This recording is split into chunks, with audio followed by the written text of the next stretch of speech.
Oh, it's not a fan day. Book. Oh, okay. I forgot it's not a fan day.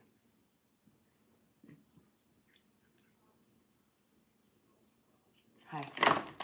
Good morning. I'm gonna go get my Facebook. Hold on.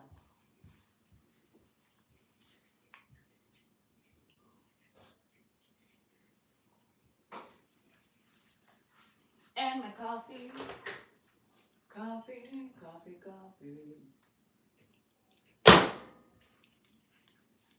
I just ran in the rain. God, I love it. Not a heavy rain, but like when it's like sprinkly and stuff. Love it. Love it. How are you doing? How's everybody doing this morning? I'm feeling better. God, yesterday just was not a good day. I just felt like shit. So I didn't even do a live later that night because I was just not well. Not well. And I don't know if it's still part of the, coming off of. I have a discussion with my pharmacist is calling me on Friday because it's my 6 weeks and I'm gonna try to get off Lyrica completely.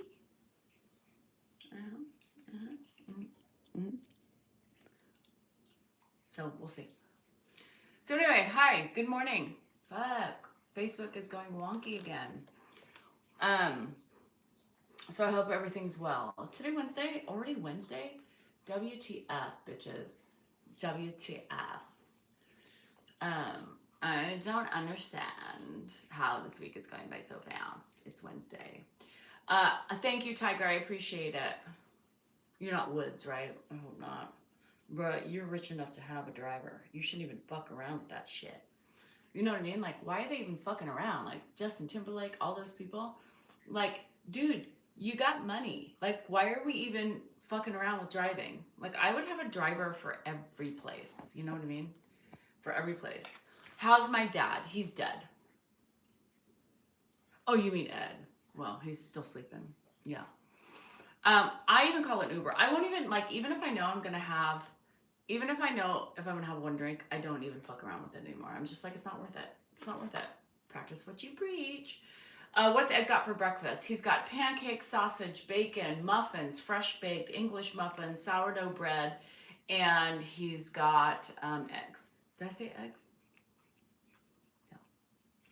We're going heavy today. We're going big, we're going strong, and we are going long. You know what I mean?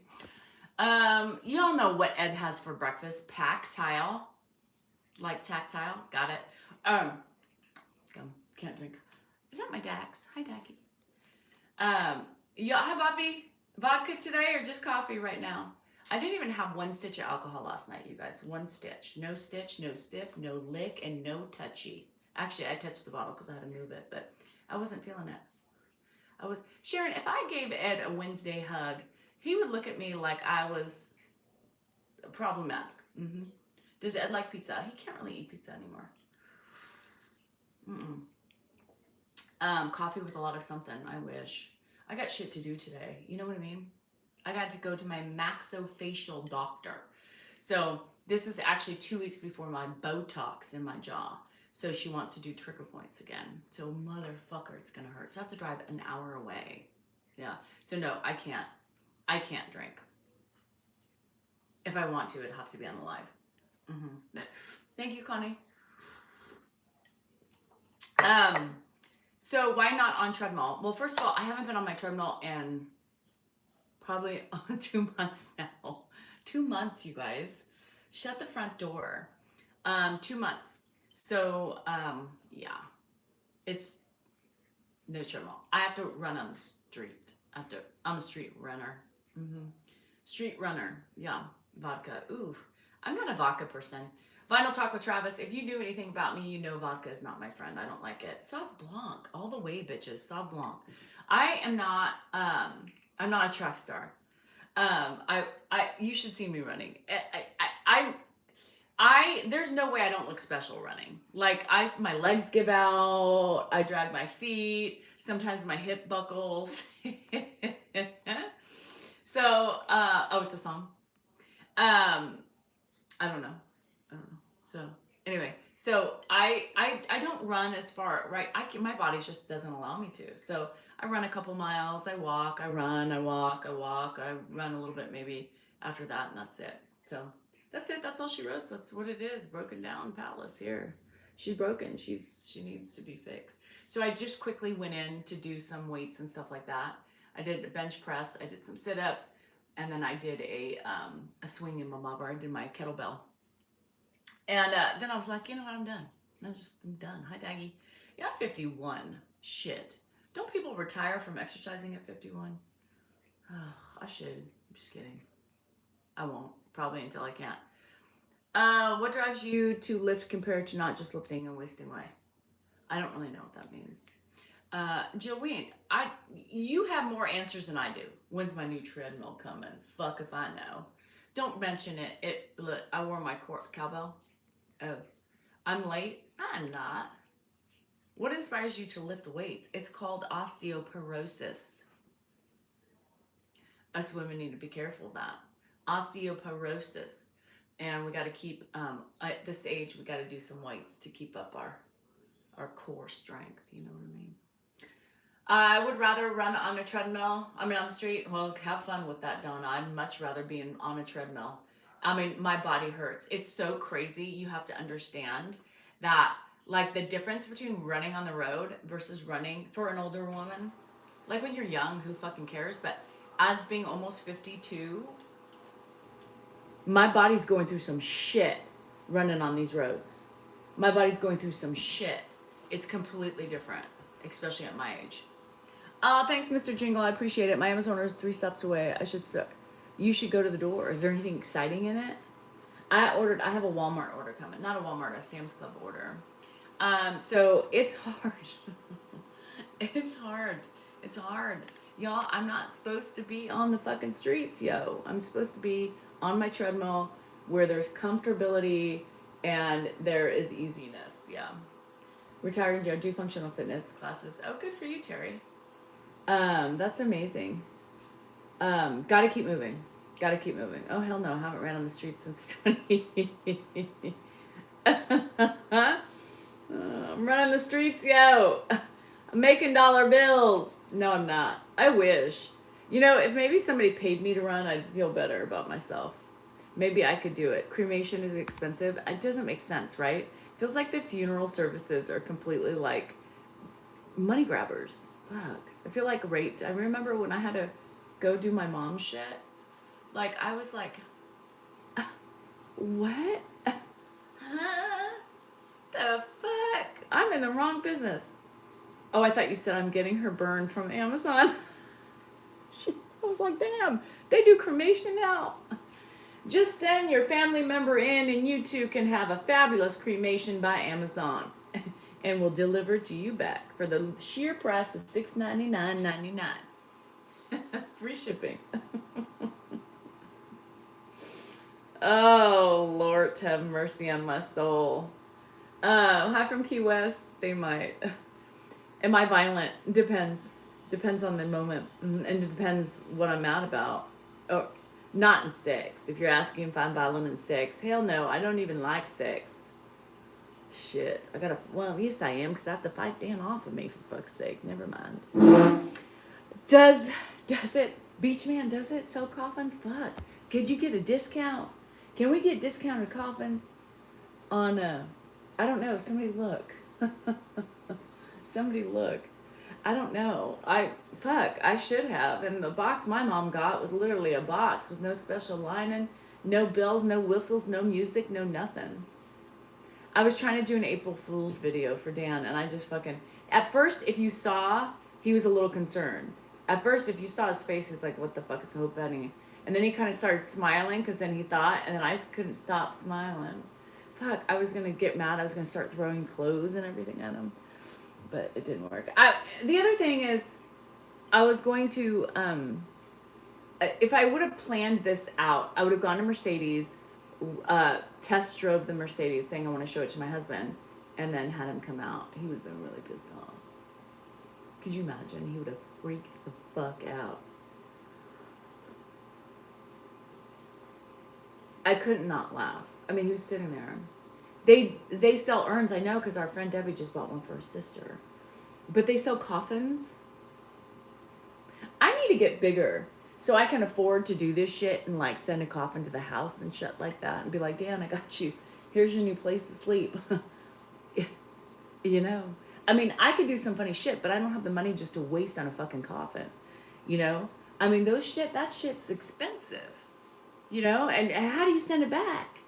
I ain't taking that shit back in a coffin. How the fuck do you do it? I wish I went car shopping. I can't afford a car. $2,500. You bought an urn? Well, urns, how much are, hell, we'll decorate. You know, make merch. I've done merch many times before. People say make merch, and then it's here and then they don't buy it. So fuck merch.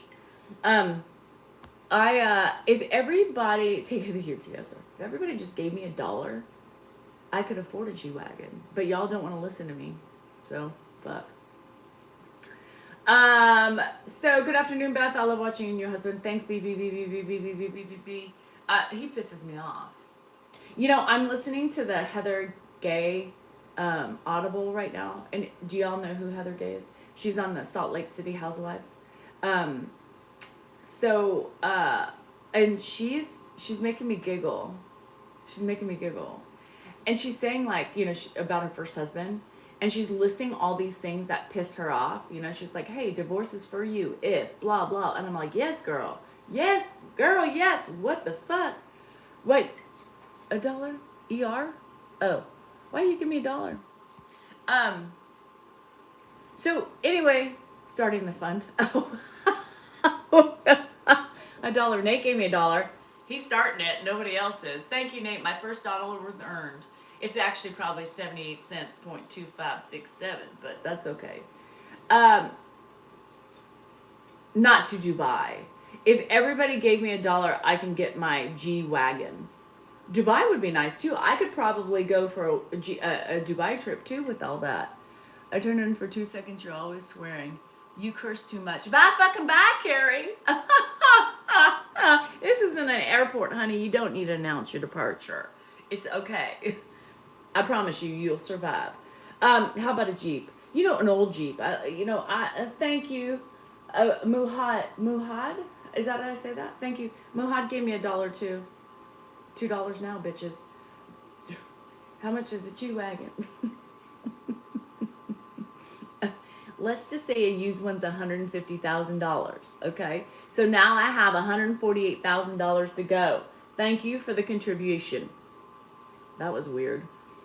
A contribution. How old are you? You look really good for my age. I am 67 almost. Yeah, I'm going to be 67 on May 2nd. Can you believe that? Fuck, I do look great for 67. Mm-hmm. I got a little hood. Oh, you haven't seen Hood. Fuck. People think I go crazy now, right? Like, people think I go crazy. And I'm like, you have not seen crazy. I don't think I was trying to be ratchet this morning.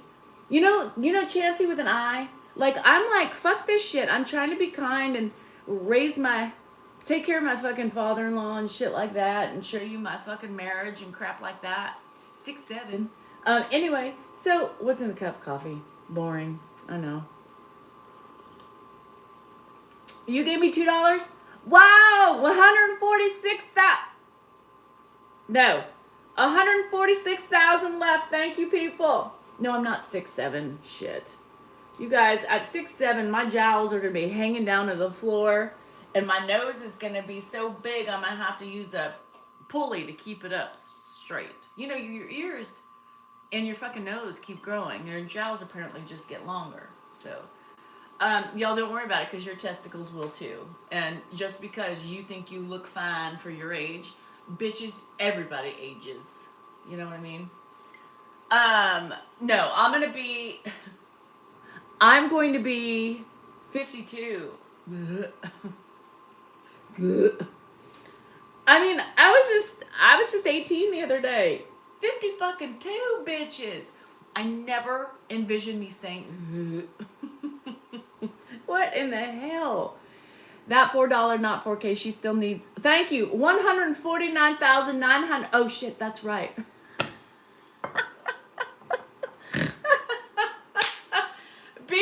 me. Fuck, that's how old I am. I can't even do math. Never mind. Beachy corrected me.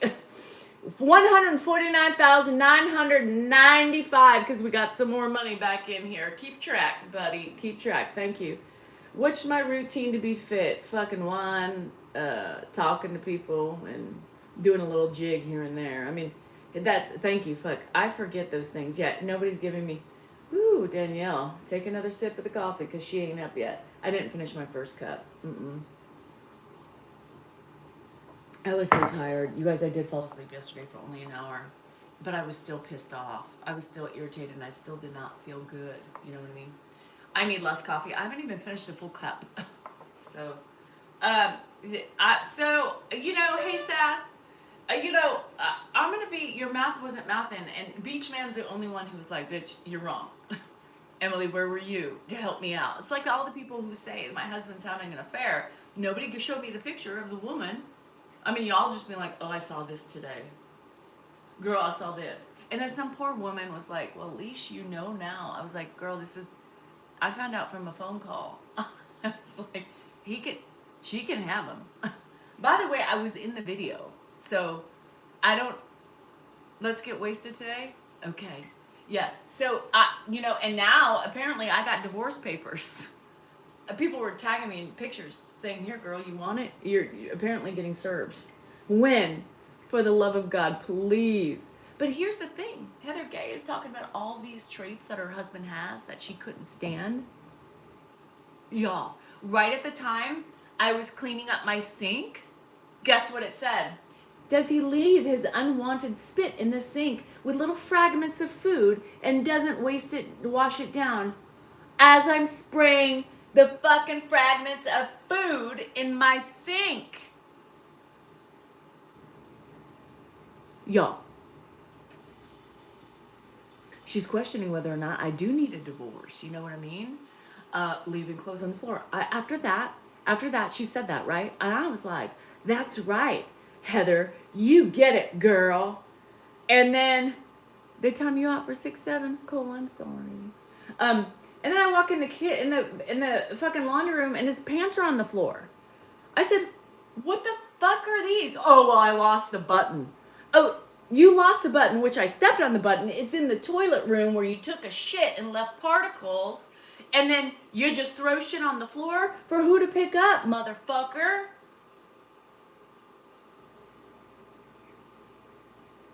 Are these grounds for divorce? And I'm like, fuck, are these grounds for the divorce?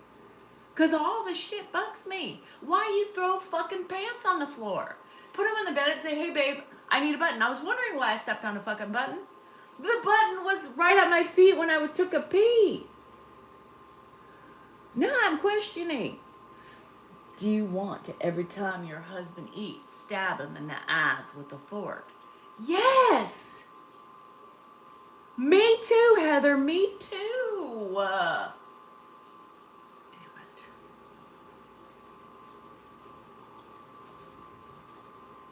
Bye, Emily. Me too.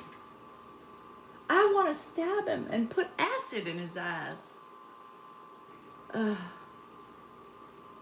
Can't do it. So now I'm like, shit, is this divorce material? The only thing she didn't say is she didn't ever really love him, you know? Fuck, he was an ass from the beginning. Well, so was mine. Fuck. I'm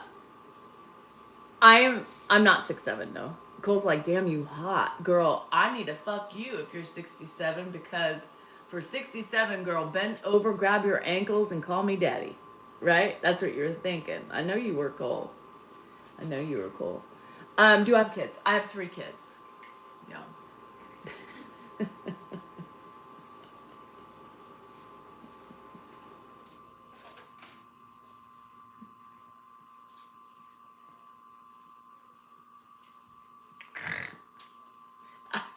I don't even know where that came from. I said, people are asking me on YouTube if I'm okay. No. Poor Cole's like, no, I swear that wasn't it. Cole, I'm joking. Shit, I'm joking. Poor Cole. He just shriveled up inside. It just literally went No, honey, it wasn't that. I don't like vaginas. I like buttholes. Just kidding. That was a wild one. Where did that come from? And that's recorded. Yes, my kids are probably all embarrassed if they heard that. Hey, big mama. Hey, big aunt. Why you call me big? That's weird. It makes me uncomfortable. Thanks, grateful. Hi, Kenneth. Random. I don't know. Shit. I'm kidding, Cole. I'm just kidding. Jesus, you can't have fucking fun anymore these days. You can't have fun. Forget it. I'll just be quiet and let you guys talk.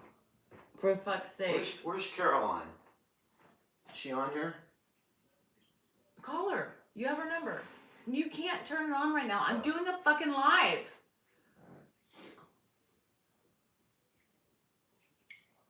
No shit, Random. I'm a fucking good time. Daddy. Just kidding. No, I tried dog walker, but can you just show us Grandpa? No. I don't see her number. No, we can't just do that. Sorry. That doesn't work. So, hi guys, how are you? Can you just give me $1 million? I'll make a deal for you. If you give me $1 million, I will show you Grandpa right this fucking minute. Yeah, wipe this. No, I am big right now for myself, Anthony. I'm not comfortable in my bigness. So that's why I saw big and I was like, I know I'm big, Anthony. You're not supposed to tell a woman that. Keep that shit to yourself. You know what I mean? Keep that shit to yourself. Cool.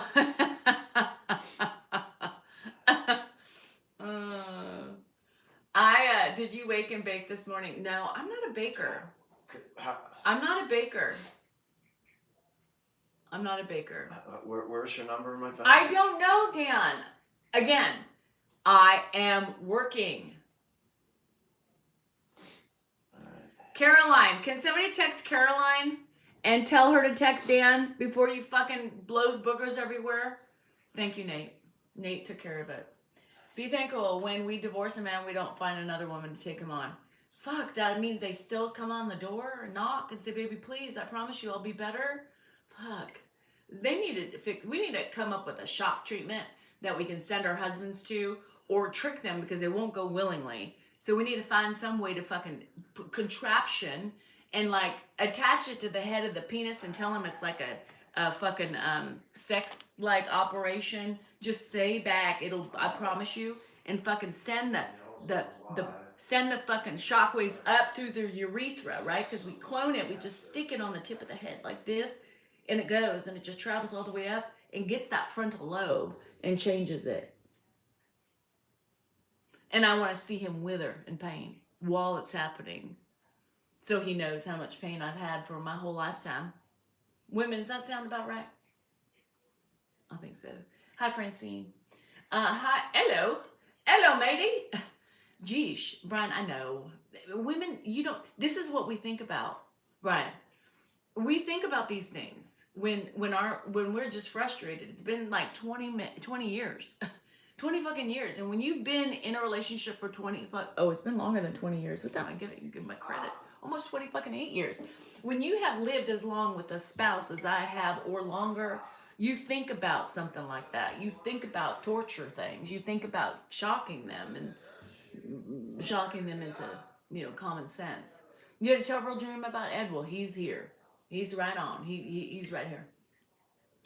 The penis zapper. Well, we can't say, we got to make it more demure, like the tip massager.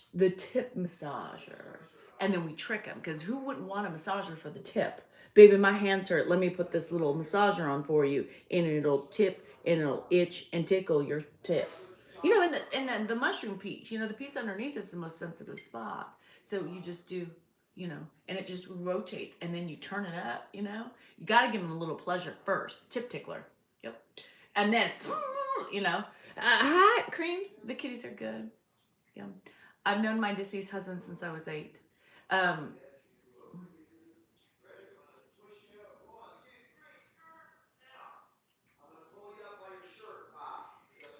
Did you get rid of him? Did you decease him? And if you did decease him, let me know how you got away with it, okay? We're helping each other out. We need some good, like, secret type of, End of stories for them. Um, Olaf from Texas. Back to one caregiver. Oh, you're in services. How have you been this afternoon? Um, I am hanging in there. Yeah, I'm hanging in there. Henry, I can't co-host. I love you, but no. Um, wasn't that cute, Janelle? I had fun. I had fun with showing those things. It made me cry. And then he looks at me like I'm crazy. And then I see he does fucking shit like that. Fucking pisses me off. Okay, Mr. Five Beers. Mr. Five Beers. Uh, anyway, yeah, I'm good with the majors here at home. Just finished brunch. Yum. What'd you have? Connie shot me in the neck with a dart. You probably deserved it. You probably deserved it, Colin. I'm just telling you. Good thing she missed your eye. Watch out, because your eyes are next. I'd start wearing shades just for protection. So like I don't need a tranquilizer, motherfucker. Dan does. What if we had like a tranquilizer that over time it just kind of zapped them, made them feel euphoric, but then yet started emitting the poison slowly. Slow death. I think we can get away with that. Hi, Mama Goo. A good day. It will be snowing again for. Oh my God, Edwin, we're gonna get hot again. Coffee, I promise you. I can't drink today because I got appointments. I got to drive, so I'm not rich enough to have a driver. If I was rich enough to have a driver, bitches, you best I'd be drinking and being chauffeured around. I'd have the fucking Sauv Blanc in the car while driving to the appointment. Come on, bitches. The lunch is going to take off much too soon. Oh, good. Jillian was having a little temper tantrum. I saw. Yeah. Hi, Heather. Hi, AF. How are you? Hey, Rosalie. Penny, where have you been? I missed you. Did I ever find out about the guy? Yes, it was I was in the video. I mean, at least say Dan and Danielle have a threesome, I mean, shit. I was in the video. It's not like he was there alone with this female. I was like, oh, that's stupid. I was hoping somebody snatched a picture of him in Chico and lied, like I didn't touch the girls. I didn't take no pictures. I was, because I'm too old for that shit. I don't want to be a pervert outwardly. In my head, I can be one, but not, no. So, but it was boring. I was like, fuck. And then a couple of people sent me pictures that I was getting served. Where are my papers? Please bring them on. Like, leave these headlines. Like, I don't care. You all think it's like ooh, Dan's gonna get you and divorce you. Fine. I get everything anyway. So he's gonna have to fucking work because he's gonna be broke as a fucking buck. With no underpants, no socks, and no clothes on. Shit, he can go find one of you bitches who think he's so hot and so wonderful. Take him. Take him. You can have him. Hi, Goodman. He doesn't drive the Porsche, Phil. That means I would die. Thanks, Phil. Phil said, cut the brake lines on the Porsche. Who drives the Porsche? I made him drive it yesterday, though. I was like, ooh, sorry, I'm not going to be home. He said, I'm going to tell you what he said. This is what he said. Oh, well, take the Porsche, Dan. Well, I mean, it's raining. Silence. I mean, it's cold outside. Silence. The check engine light's on. Silence. I have to go to Sacramento. Silence. Fine. I mean, bitch, you make me drive it. In all those conditions. So, I'm sorry, am I supposed to have sympathy for take the fucking car? Oh, it's not licensed. Oh, it is, but it just can't pass smog. Oh, now you're worried about that because you have to drive it downtown. I don't give a fuck. So he drove it. Yeah, he drove it. Then he called me. Check engine lights on. It's making some weird noises and there's no gas.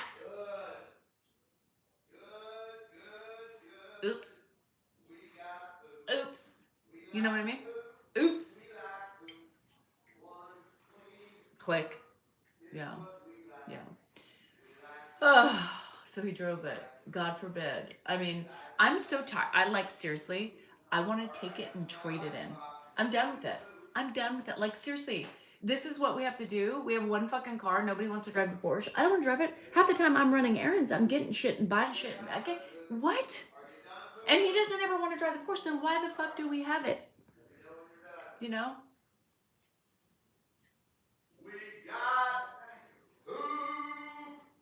I've done to let it rot, and then it took me $10,000 to get it back to moving, so I'm not going to do that again. So I know. I'm like, I'm sorry. Yeah. Wait, the check engine light's on. Whoa. It makes weird noises. But you want to keep it for the emergency car, but yet in emergencies, you don't want to fucking drive it. Jesus Christ. Can you hear the poop party? Yeah. Poop party's in the back. I'm sorry. He's just fucking loud. Does your husband's voice annoy you and talk at high decibels every time because they have no social awareness? Then you, my friend, need a divorce. I'm telling you, everything Heather Gay said, I was like, what the fuck? All those things. Do you hate the smell of your husband's hot breath in the morning? Yes. Do you wake up and have one eye open and look over to your left and think, fuck? Mm-hmm. Sure do. Yeah, sure do.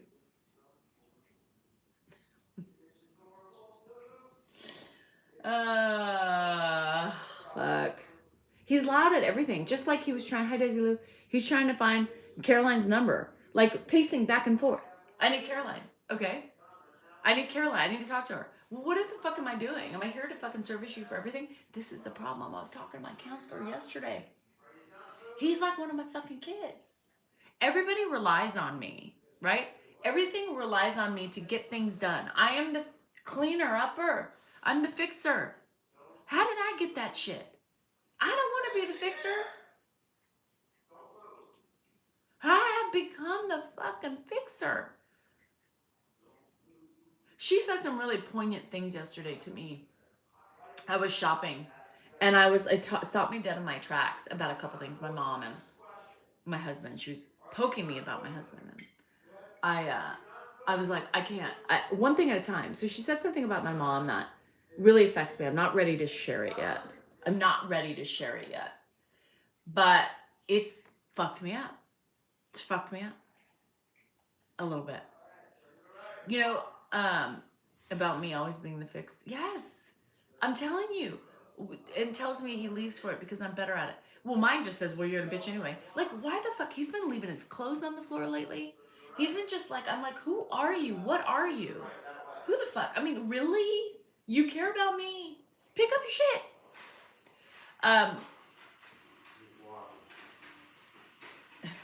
I'm the beekeeper.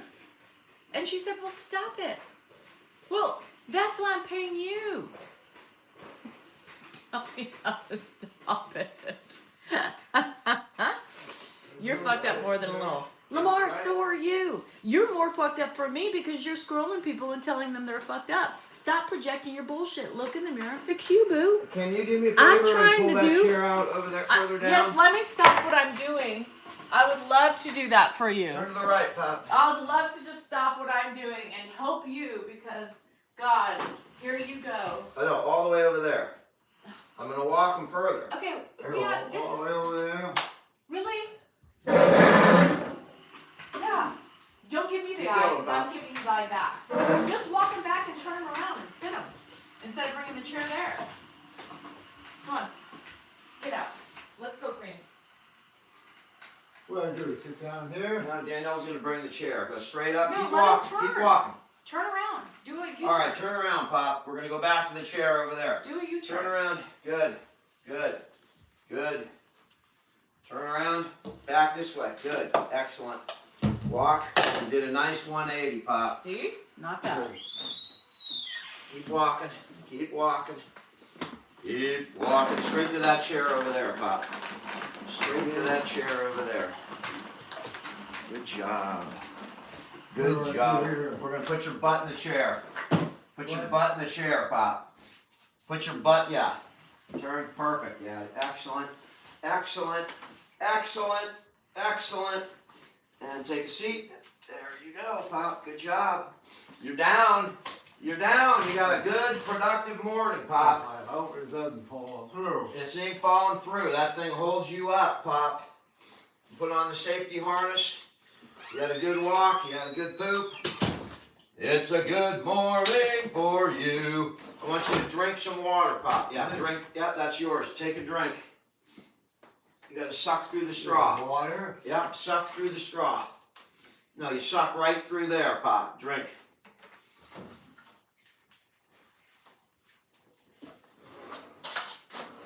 Excellent. Excellent. And now your breakfast is coming. Your breakfast is here. Look at that, Pop. Oh, boy, that looks good to me. That looks good. You had a good walk. I love it. I love it.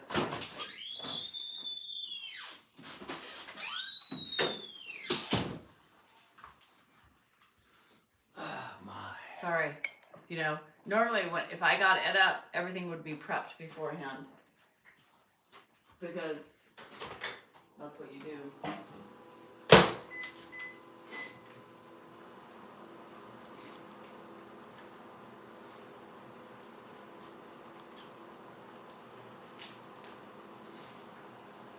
It was a good morning. Yeah, everybody heard. You're so fucking loud.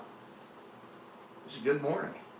You know, when you start the day off with a nice poop, I mean, that's how most people start the day off. My dad is no different than anybody else. He sat down, he had himself a nice poop, he walked to breakfast, now he's eating. I mean, dementia, dementia. He's the same, does the same thing we all do. He eats, he sleeps, he poops, he walks. Hi, Blue. I mean, everybody heard. They heard it in fucking China. When Dan talks, everybody hears it. The neighbors hear it. They're like, dude, your husband is so loud. I know. I'm telling you, he's fucking loud. He's loud. Oh my God. And the way he's eating right now. What? Talking to me, Pop. Yeah. Chew with your mouth fucking shut. You're bitching at me right now, not you, Go Dad. Nothing to away. worry about. Go. Oh my God.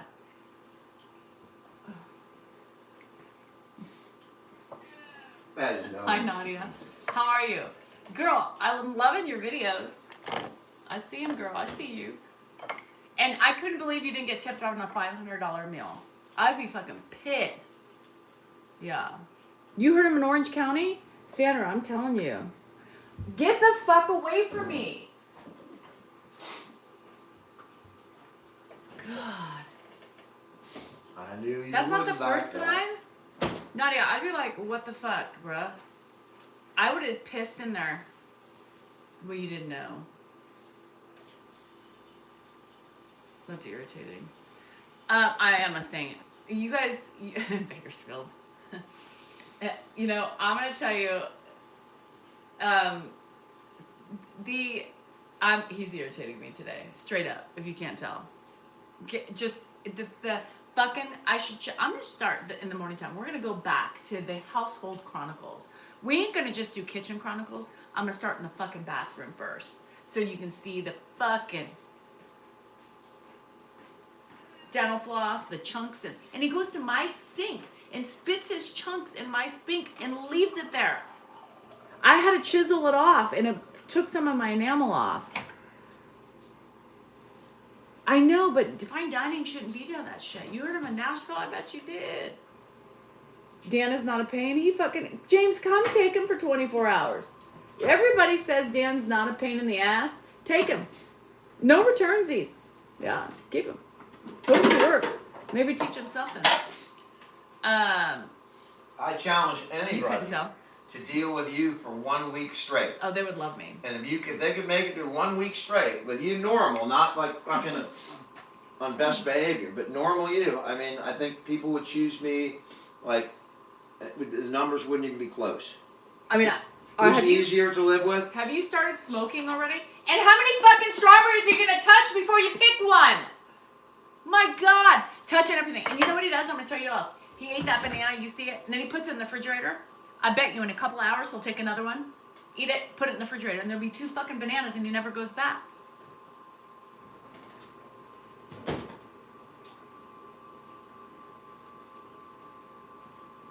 that drives me nuts. Now you're stressed out? It is stressful. Oh, you'll pass, James? Well, you said it. Hello? You said it. Hello? Touching every fucking strawberry. I was watching him. Every fucking strawberry. Hello? And then if we breathed over it, he'd be like, I'm not need your fucking breath. Get away from my Fine. stuff. How are you? Yeah. It'll be Good. 2 in the bed. These fucking cats. So the biggest cats we have just learned how to come through the pet door, but they won't go out. And our biggest cat. Come on. Oh no! Really? Who is this? Hello? What are you doing? Hello? Well, they didn't like me. Scammer, that was a scammer. I knew they were coming because I got a bunch of spam calls and they keep coming from different numbers, and I knew that spammer was coming. Sure enough, some dude in India somewhere, sounded like an Indian accent. I got some information on a credit card fraud. Oh, that's not. I don't do the accent very well, but, and you know, what was going to turn around and Everybody heard you, Dan. these It's not fucking like you have to scammers, explain it. man. Scammers are horrific. They ought to do something. The government should do something about scammers. You would love me, Mike. We would have a blast. Anybody who has me for a week, we'd have a blast. I mean, Mike's thinking something very different than you, Danielle.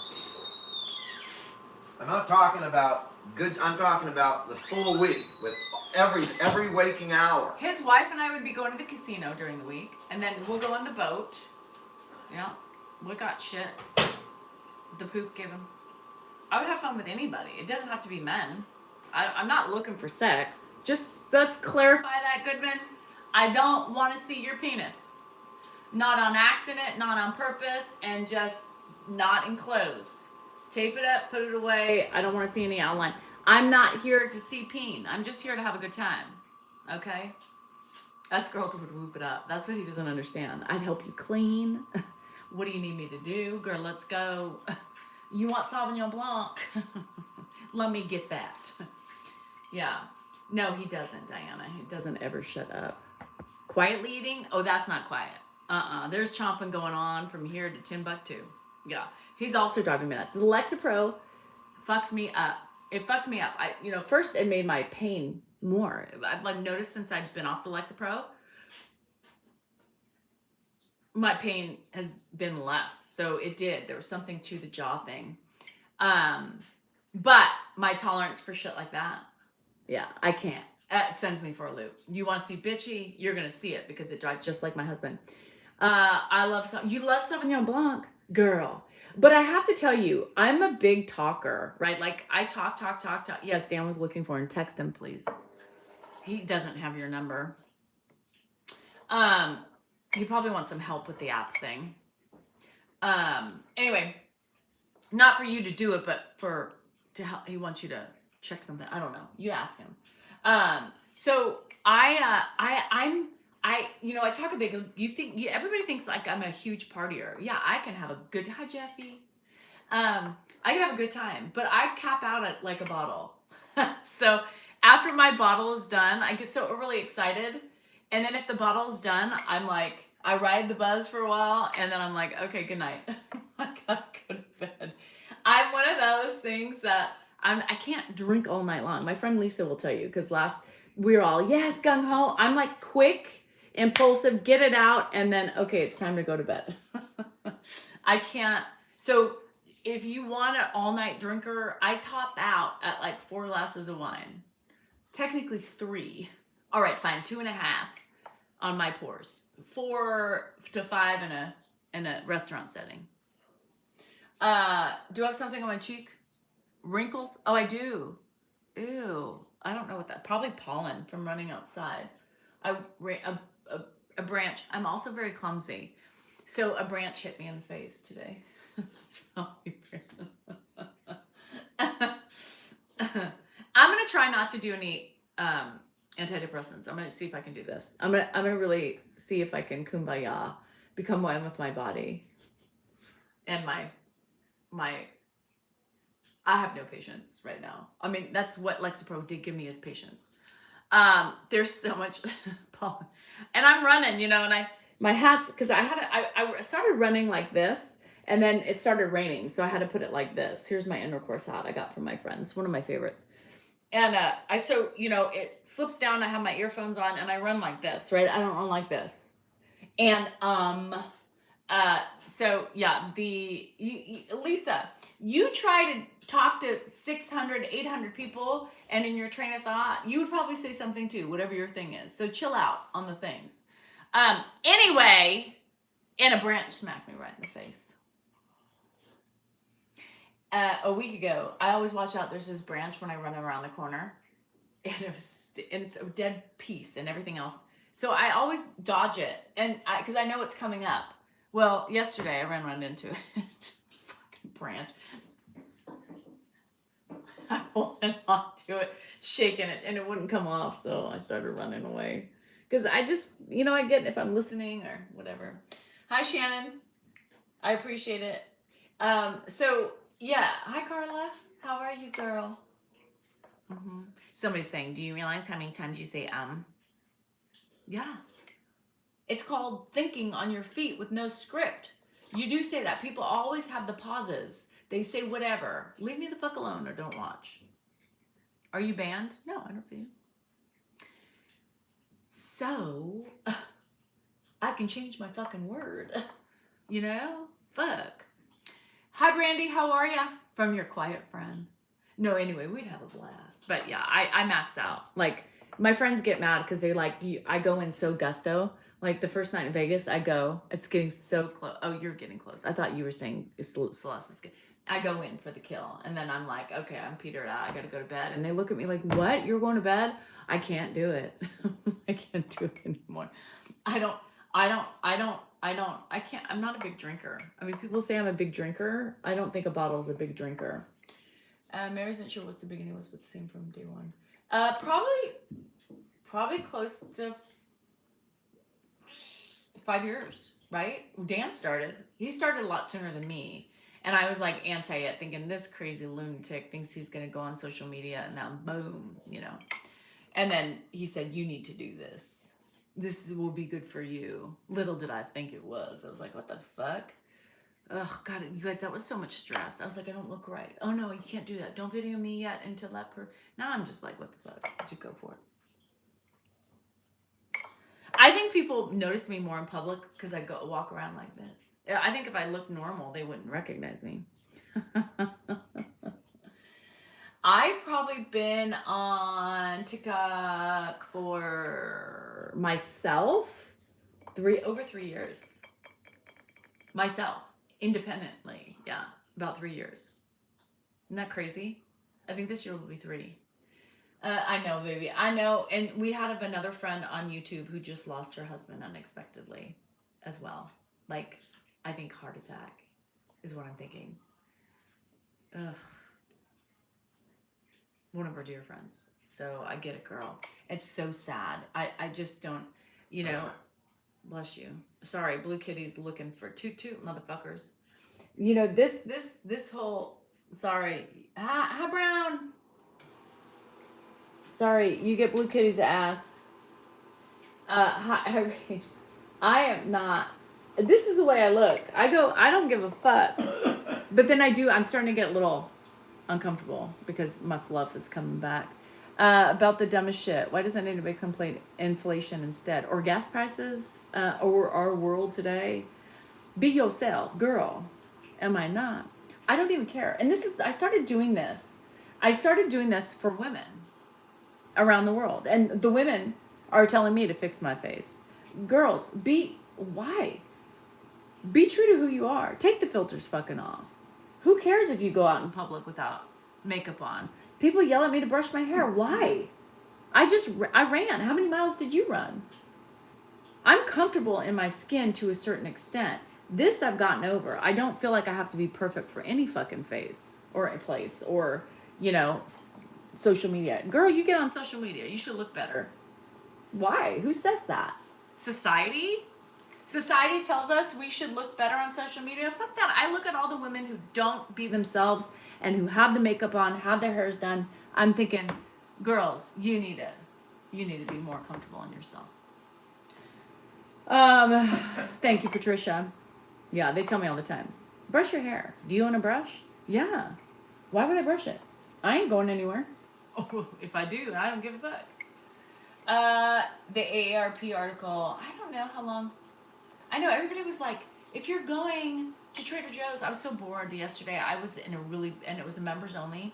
And I was in such a funk that I was like, I gotta get to Trader Joe's. So everybody's like, can you like make a video? Do I brush my teeth? Not in the morning. I brush them like after coffee. So I get up.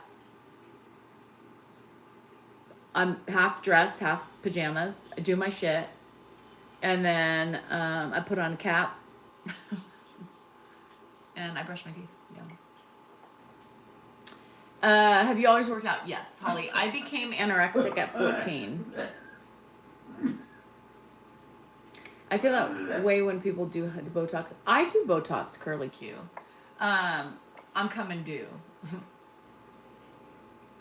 Well, and a lot of it I get because this is headache, so I get this for free now.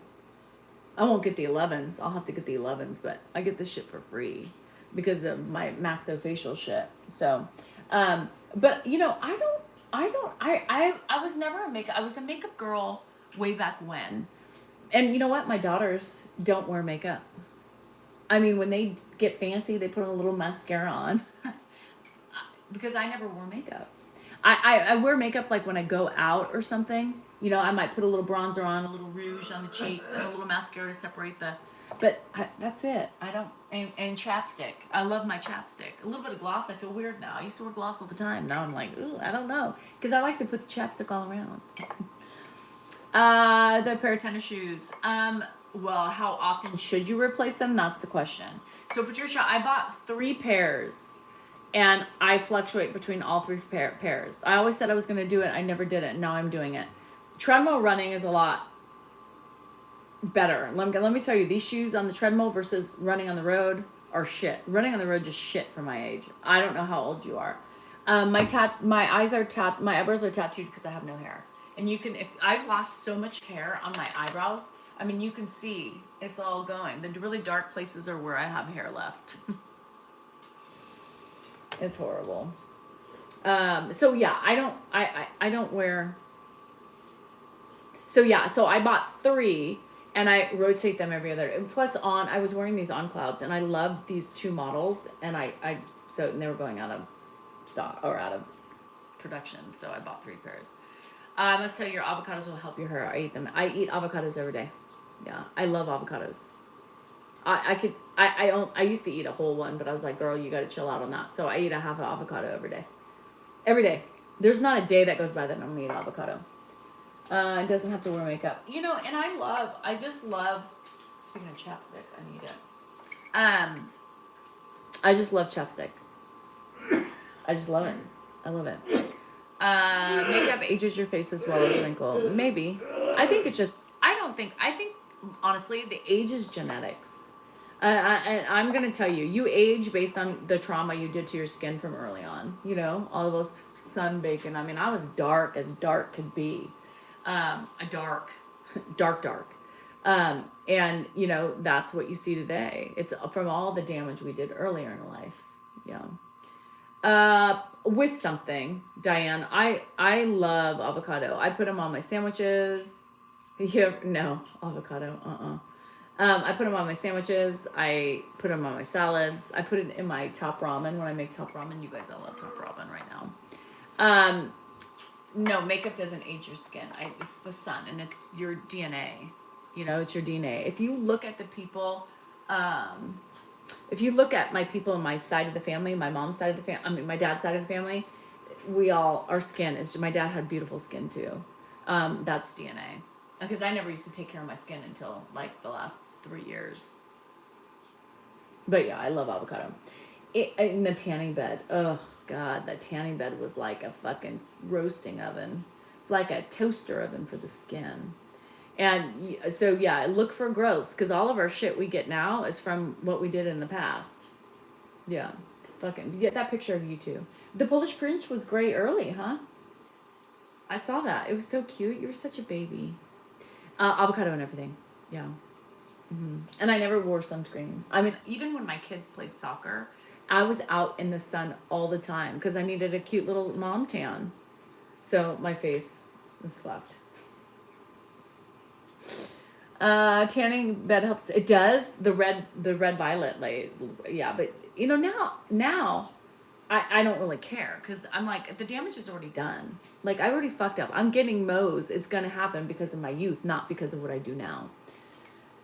I went to, yeah, yeah, you babies, little little babies. Yeah, I love avocado. That's why I know a woman. She's my age. She looks like a leather wrinkled handbag. But you see, sometimes I meet people and they're my age, and I'm like, girl, why you look like that? What are we doing? I don't know. Yeah, but sometimes I'm shocked at people's age. I think I look 51. I mean, I don't think I look any, I mean, I could be 50, 49, but I mean, I believe I look my age. Yeah. You guys saw it the other day because it was so up close. Saw all my little growths. I think I have these like skin tags, which are like, they look like the moles, really. And we get all that shit as we age. And I wanted to get them taken off because I'm self-conscious about them, but my derm was like, you're going to scar. Just let them be. You know, just let them be. But everyone in the family has them. And that's what I'm saying. I think it is genetic. I think you get blessed or you don't. And my grandmother, my mom's mom was olive skin, dark, beautiful skin the day she died, till the day she died. And my aunts took care of her. And still, she used to always use Vaseline. Vaseline was her go-to. Yeah, Vaseline. Like fine wine. No, I don't feel. I feel like I look 50. I mean, it's okay, you know. I mean, fuck. I don't see the old. You know, people say, "Oh my God, you're so skinny." What the fuck? I was just berating myself in the mirror, like, you fat ass. Stop eating. I was joking with my aunts yesterday.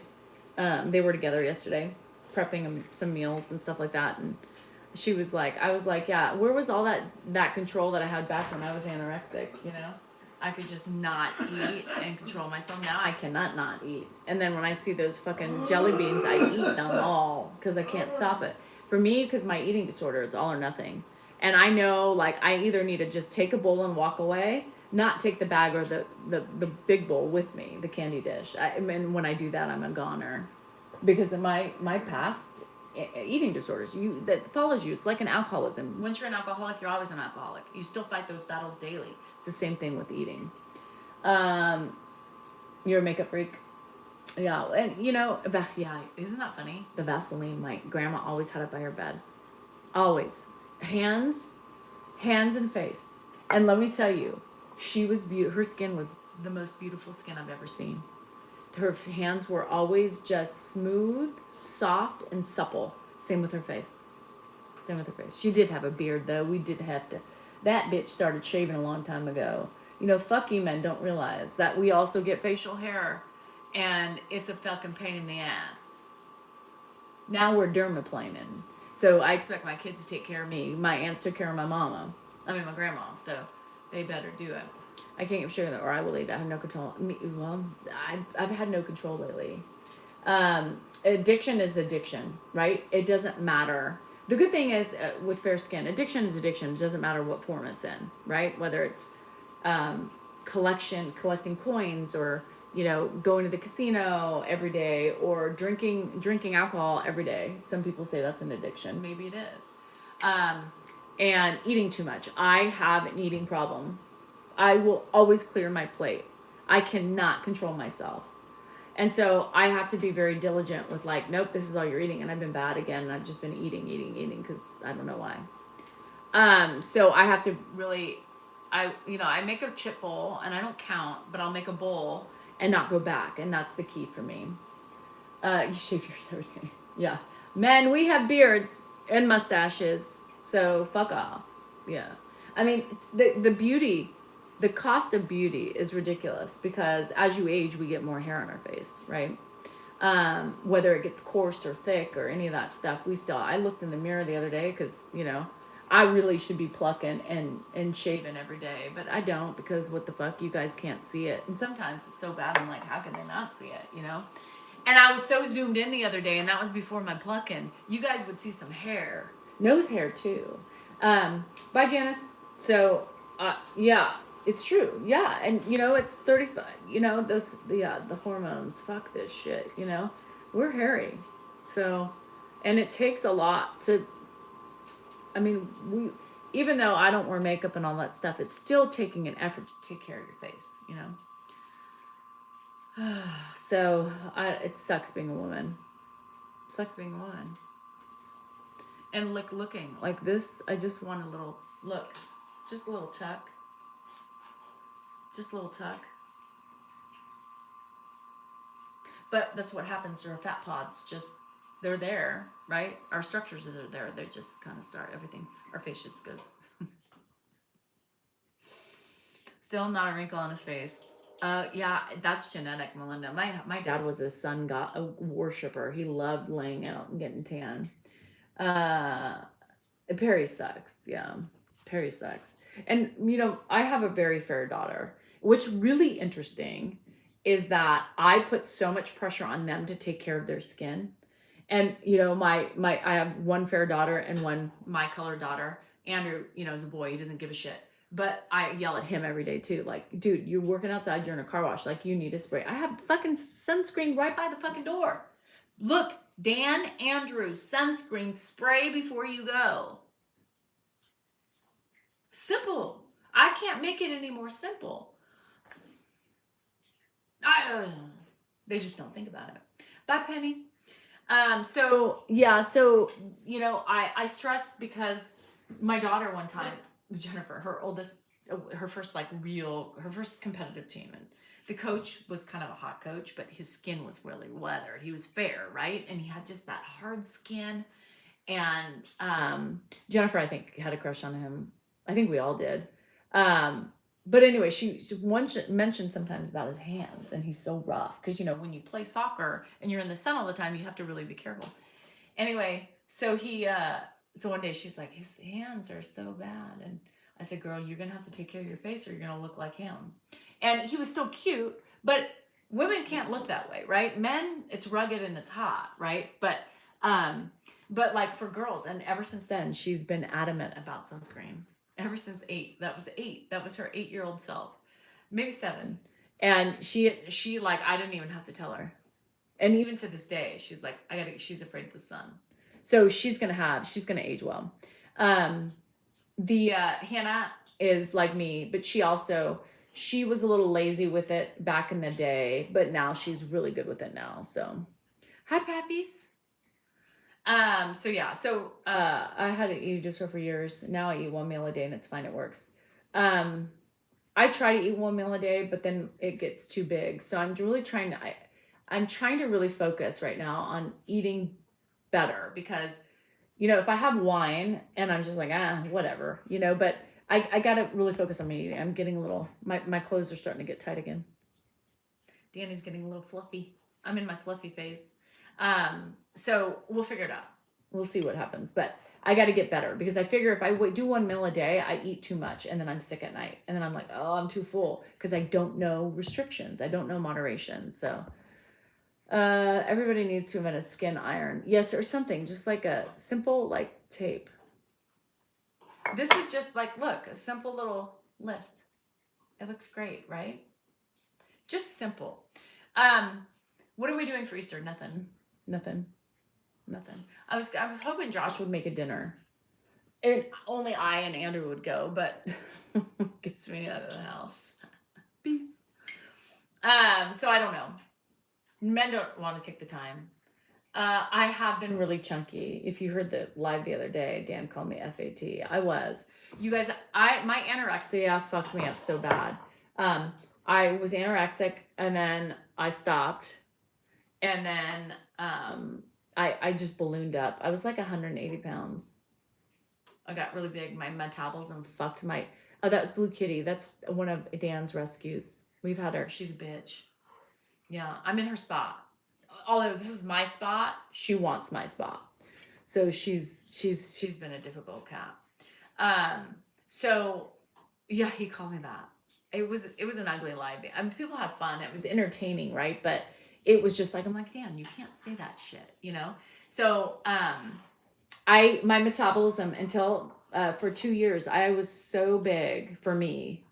And I didn't regulate until like my first year in college, and then it was like regulated, and I was like 145 was a solid like good number for me. And if I'm 145 today, between 140 and 145 is comfortable for me. That's pretty much eating what I want, but within boundaries, right? And then it was fine. I could do it. Everything worked out. But when I was pregnant, you guys, my body loves fucking fat. My body holds on to fat. Like my dad was a big guy. My dad was 6'2", and he struggled with his weight. He was a very hardy guy. And my body style is them. I take after that side of the family. Then sue the treadmill company. Fuck this treadmill company. It's killing me. You guys don't understand. My groin muscles are so sore. I mean, it is completely different. And I didn't realize like until I've gotten older how different it is. You know, I'm 5'7" and some change. Yeah. I used to be 5'8". My mom shrunk. So I got all the bad shit my mom got. You spider veins. None of my family had that. She's a baker. Oh God. Then you're fucked. I can, here's the thing with me. There's certain things that I'm like, just one, and I know better because it's going to be 30, right? I'm glad I was on a phone call. That would have upset me for you. Well, and it wasn't, yeah, and I can stay away from baked goods. But if I take a nibble, just try it, I'm fucked. I'm going in hard. But if I just don't do it, then I'm fine. I'm fine. My mom was a shrinker. Yeah. Yeah. You gotta start joking.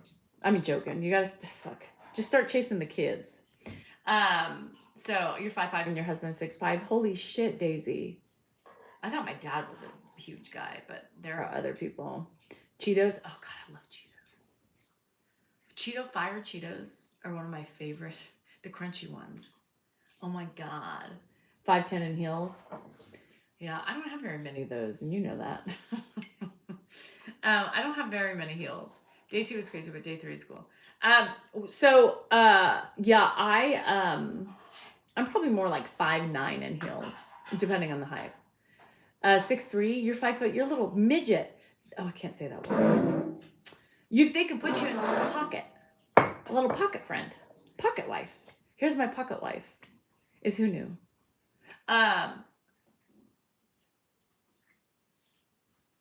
Yeah, getting older, my aunt was saying the same thing. She goes, damn, Danielle, they were asking me, 6'4"? Yeah, he looked tall.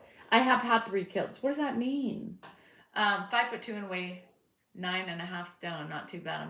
You're 5'2"? Phil, you're a little person. Polly Pocket. I have short friends too, and I call them my little pocket friends. I can just put them in a little pocket. Let's go. Jump in. 4'9" is literally classified as a little person.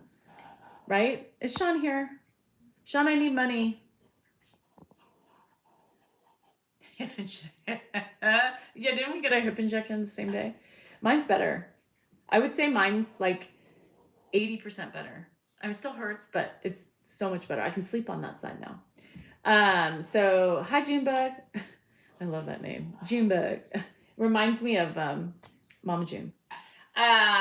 So yeah, my family was I thought my dad, I used to always look up at my dad and thought he was a giant. So my mom was 5'6". Jennifer is 5'6", I believe.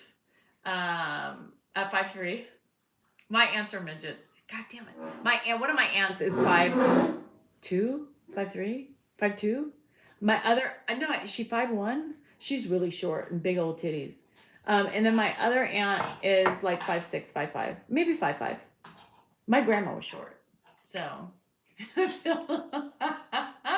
you couldn't even sit in my seat. You wouldn't even be able to get up here. I'd have to hoist you up, honey. I can pick you up. 5'7". So yeah, I need money. I want a new car. Send me the Navigator. You don't need it. You have a mom van. I think it is. I wasn't supposed to know that. I was looking at I took after my mom. She was only 4'11". You're a little fun size. We could put you at Las Vegas. I put all my friends in my pockets. 4'7". You're 4'7". How big is your foot? Like little 4. You could buy kids' shoes, I bet. That's the only thing I wish I could do is buy kids' shoes. You know, because they got some cute stuff. You're 5 foot? Size 3? I know it. How do you drive? Can you reach the pedals? No, I'm serious. 4'7", is that tall enough to drive? My son is 6'6". How the fuck did you have that? Because you know he was long in your womb. A booster seat. Seriously? I was going to say something, but then I didn't want to hurt your feelings. I was going to say like a phone book. Remember back in the day, we had to use phone books. I would love to. And that's so funny. And you're a little pipsqueak. Yeah. What? 5'6", but I wear a 4. You wear a 4? My recently passed granny at 106 was 4'7". Oh my God, little pocket puss. I don't know why I said that, little pocket piss. You sit on a pillow. He was by 6 check. No shit, because you know his ass was long and your little uterus was probably like this big, and you had this baby like all fucking anything broken when he came out.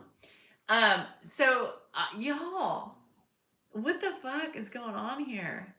My friend too, she's not that tall. She's like 5'2", and her son plays basketball overseas. He's in the league. My right ear has been itching like a mofo. And he's super tall. He's like 6. His dad was tall. He's like 6'7". I was like, how did he fit? But she said he was really long and he was in pain. I wear size 13. God, that's big. You know what they say about the feet? My dad was a 13 too. And, well, never mind.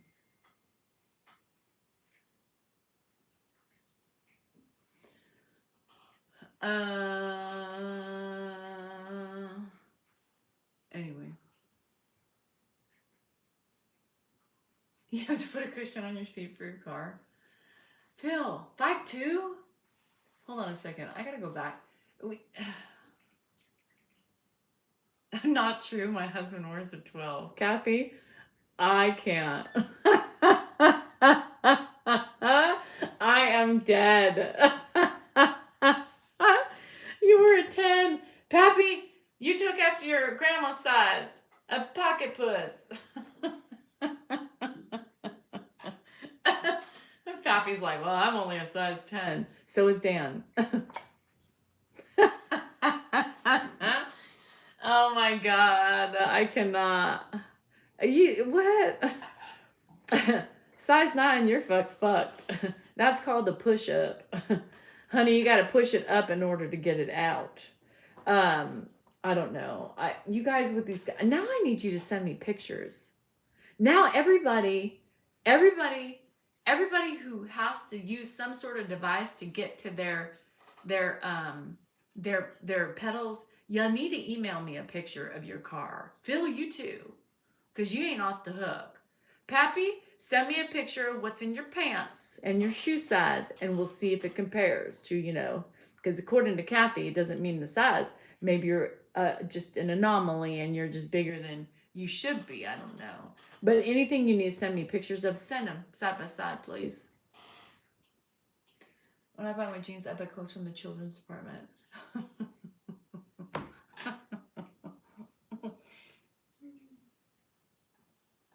Who are you guys? What? You buy in the kids department? What size do you get in the kids department? I'm so confused and perplexed right now. I'm so perplexed. What's happening? Mrs. DCell3@gmail.com. I need your pictures of your seats and your cars, of how you get to the pedal. And Phil, I obviously need a picture of your legs with your pants. Katie Jane, we got people who are small people in here. And so I'm, me, I have to push the limits, and I ask them how they can. You sent me pictures? Thank Amber. And what? We have munchkins in here. Y'all munchkins. They're little pocket friends. You just pick them up when you want to bring them along. Instead of dragging them by the hand, you just put them in a fucking pocket.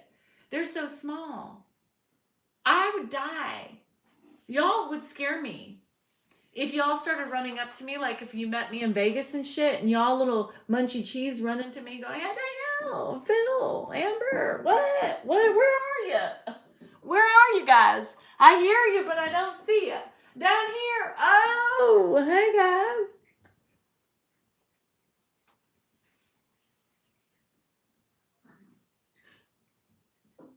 What's the song in Wizard of Oz?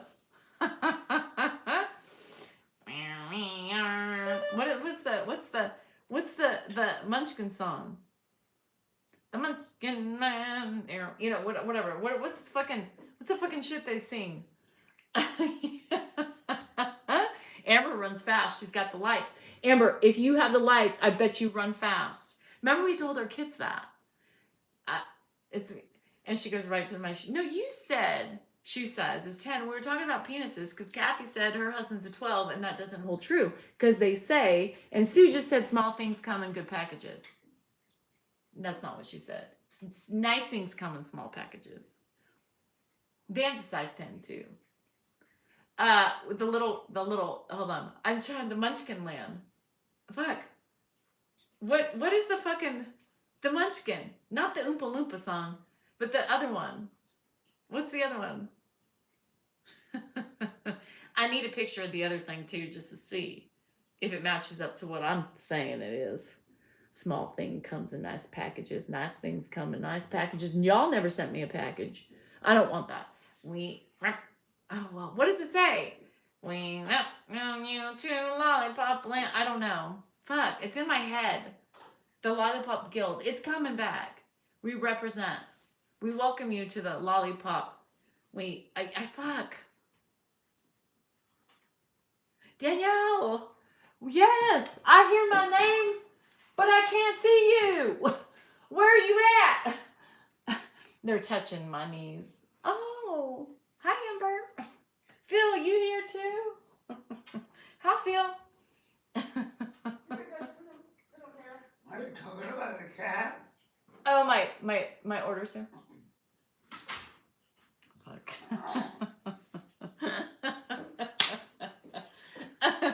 I still love you. Pocket size or not, small penises, big penises, ugly vaginas, and cute ones. You're all the same to me. It doesn't mean that I won't make fun of you. I'm 5'10". Oh, God. You're 5'10". You're Dan size. Yeah, 5'10". 5'10" and Dan size. With Dan size shoes. And stop talking, Pappy. Just stop it. You're digging a hole and you ain't gonna come back out. Now just lie, make it better. Erase that. Shit. Hi, Lanny. Oh, God. 170. Doesn't matter how much you weigh. Now I got you pictured like Dan size, a little smaller than Dan. Dan would be skinny at 170. So you're not actually 170. You ain't gaining weight from that fucking bacon shit. 170 is tiny. Shit. Dan was 155 at one time. He weighed less than me. Danielle, I'm 6'7", got a big schlong, big feet, and I'm leaner than a motherfucker. Fuck.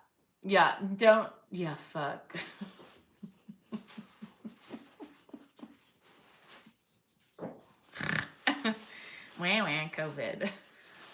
That's what I'm gonna start. You're still blaming COVID on that shit? Fuck. COVID took away my length, my girth, and my soul. It used to be a lot bigger, I promise you.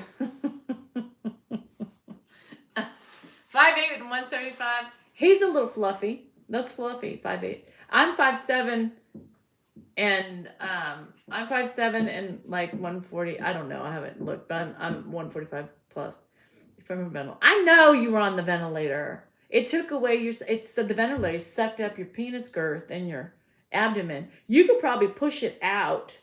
You should push it, push down on your abdomen next time you sit down and go to the bathroom and see if it extends. I'm giving you tips for your next lover. Oh,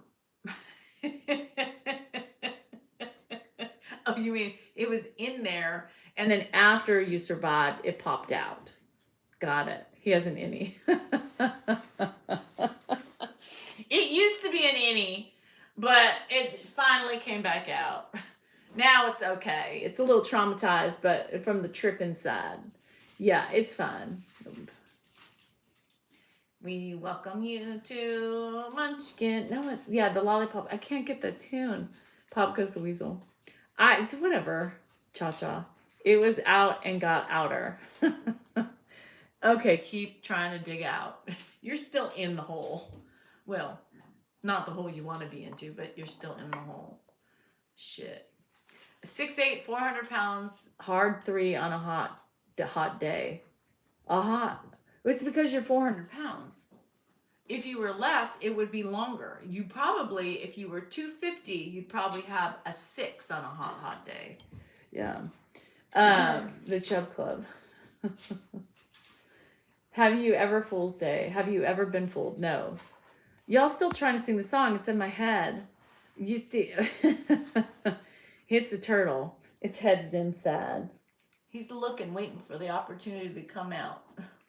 But poor Pappy, he can't even let it come out because he's got munchkins running all over his house. He's got small people too, but like literally little people, not grown-ass munchkin adults. He's got little munchkins running around. So his little head's always untied. Can I come out yet? So now it's been trained to stay put. So fuck the next woman because he's going to have to work hard to get that fucker out. Toss salad or Caesar. I don't like to toss anybody's salad, but I did make a Caesar last night. No snapping. I don't know if it's snapping. Did COVID make it snap? The little urethra, can bite down a little bit. It's coughing out the semen. Good. Instead of a straight wad, it comes out in little drips. Where did we get here from? I don't even know how we got there. Where did that come from? Jesse, I don't fucking know. I've said a couple things today that just top the top. You know what I mean? What is that, Mr. Rick? I don't know. 6'3", 190. You're thin. 6'3", 190 is thin, right? And a size 12. I don't know, baby. Size doesn't matter. I had this guy in high school. He's the only one you have talked about. He was like 6'2". He was handsome, right? Big feet.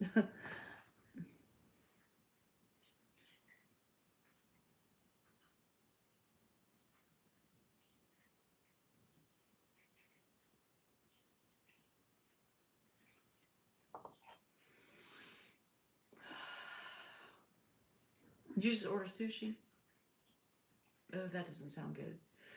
But yeah, I didn't even know if we even made it in. I think it just roughly made it in. And then I don't think they even make condoms that size. Poor Mary's here. No, he's a little wiener. Like, I don't even know if I count sex with him. Because I couldn't feel a thing. And you know what he had the nerve to do? I think I had a bush back then. I trimmed it, but I had hair. I didn't know we were supposed to shave it back then. Did we shave it back then? Anyway, he started making fun of me because of my hair on my vagina. And I think to myself, bitch, I can blast your motherfucking ass and you choose to make fun of my fucking hair when you have a penis the size you do? Like, he had some nerve, but I did not. But you know why? Because I'm demure, and I was demure back then. Actually, I wasn't. I was just insecure, and there was no way I'd blast it out, but I should have. That memory just came back. That was weird. That was weird. I don't even remember. We didn't shave back then. Nobody shaved. I trimmed. I cut it because you didn't want the poof.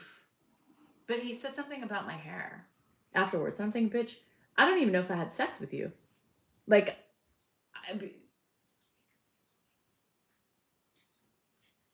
You're done? Did it even make it in? I mean, I could have fucked him up. Yeah. I wish I had that today. I wish today what I had now I had then. Instead, I was like, oh no, I have hair. Oh no. And then I was insecure about my pubic hair. Fuck, I never shaved it because we didn't do that back then. Yeah. He does have kids these days, so at least I think it worked. I don't know. Yeah, I think big penis people are insecure because they don't want to hurt anybody. You have a size 6? Phil! My leg oh, your inside leg is 28. Dan's a, oh wait, no, you're short. Your waist is a 30. Dan is, yeah, his inner thigh, he's a 30. His length. He couldn't make it. No, he made it through the bush. It wasn't covering anything. He just didn't have a long enough penis to make it inside. Just saying. And that wasn't average. Like that, the average penis is not big. It's under 6.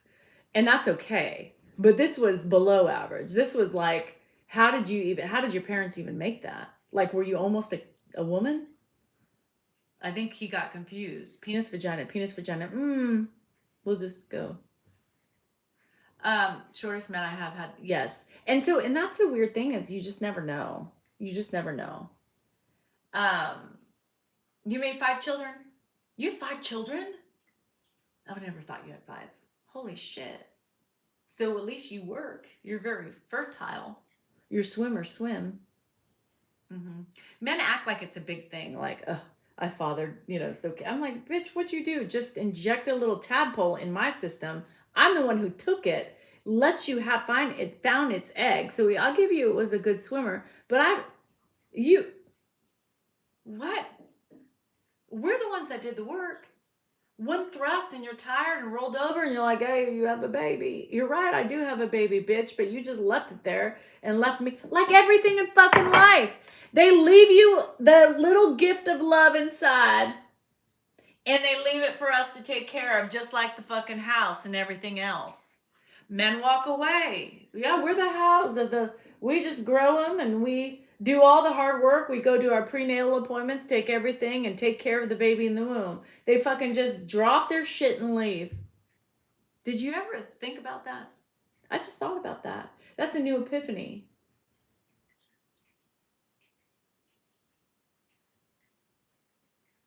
Fuckers. Why didn't we ever think about that? Anybody think about that? How men just drop their shit and we are responsible for it.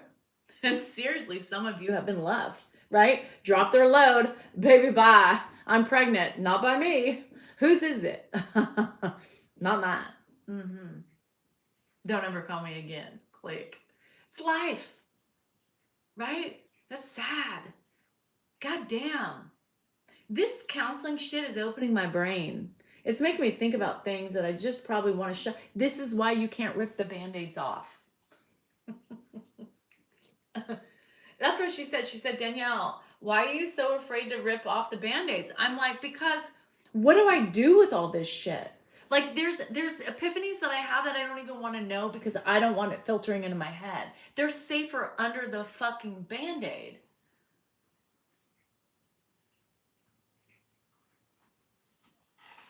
Dan left me with 3 jobs. Just kind of walked away. Leaves his fucking shorts on the floor for me to pick up. Oh, I lost a button. So let's just leave them on the floor. It's like semen. They leave it to you. What do you do with it? You try to fucking pee it out. It's always messy. We never can have a day after having sex where something doesn't leak out. Even if we think we all got it. Another fucking mess we have to clean up after them. Motherfucker.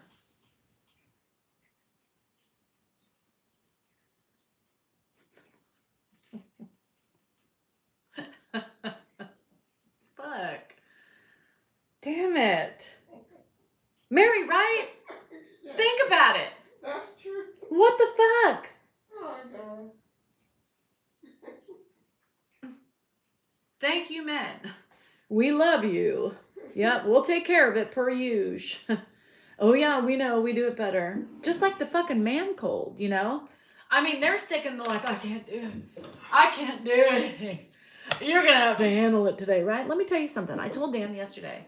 He's like, "What's going on?" I just sighed. You know, I just needed attention, I guess. And instead of communicating, I just went, "I don't feel good. What's the matter, baby?" And he like, you know, like touches my ass, like, "Ooh." And I'm like, did I not just say I'm not feeling well? And somehow you say this is like a key in a penis, bitch. I just what?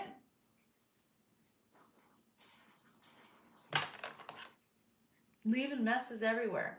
So guess who put him to bed last night? Guess who brushed his teeth? You know, my counselor is saying, well, did you don't expect him to do it.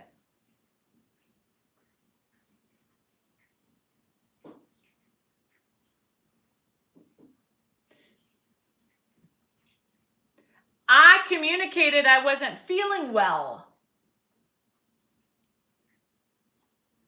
Isn't that communication? I'm telling you, it doesn't, it's like goes here. I don't even know if it goes in the ear. I think it just stops right there. Like, you know, we used to give them like a benefit of the doubt. Like, okay, it goes one hole out the other. But really, I think there's when I'm in the room, I think he has these electronic metal gates that go right here and he presses a button secretly. I think it's attached to their penis. So they touch their penis and the walls go down. So when you're talking, they're just like, okay, all right. And then you proceed on your day, dinner, pills. I don't feel well. Honey, let me take care of that for you. What? Heather Gay. Well, if you express to your husband that you don't feel well and he does nothing and says, well, what's the matter? And then proceeds to carry on his merry way, it's divorce time. Fuck. So I know what my counselor would say. She would say, Danielle, tell Dan, use your words, right? Use your words and say, bitch, get off your ass. But instead I get loud with Ed. Rants! What? Rants! What? Open your mouth! Because I want him to know that I'm actually doing something, you know? I just said I don't feel good, so I make sure he knows what I'm doing. She's like, and I know what she would say to that. Well, that's not communicating, Danielle. That's being passive aggressive.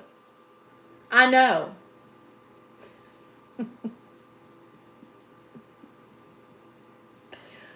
You want to go to bed? Don't want to eat a lemon thing here. Yeah. All right, your ass is going to bed. What? Good night, Ed. And then Dan walks out later and he's like, oh, my dad's in bed? Guess he has fucking hearing problems too and processing.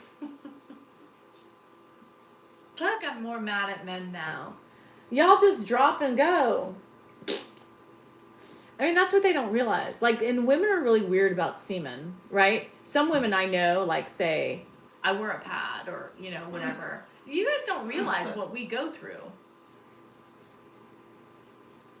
And people would say, well, that's why God made us the way we were, because God forbid men would have to fucking have a brain, have babies, multitask, and be caring.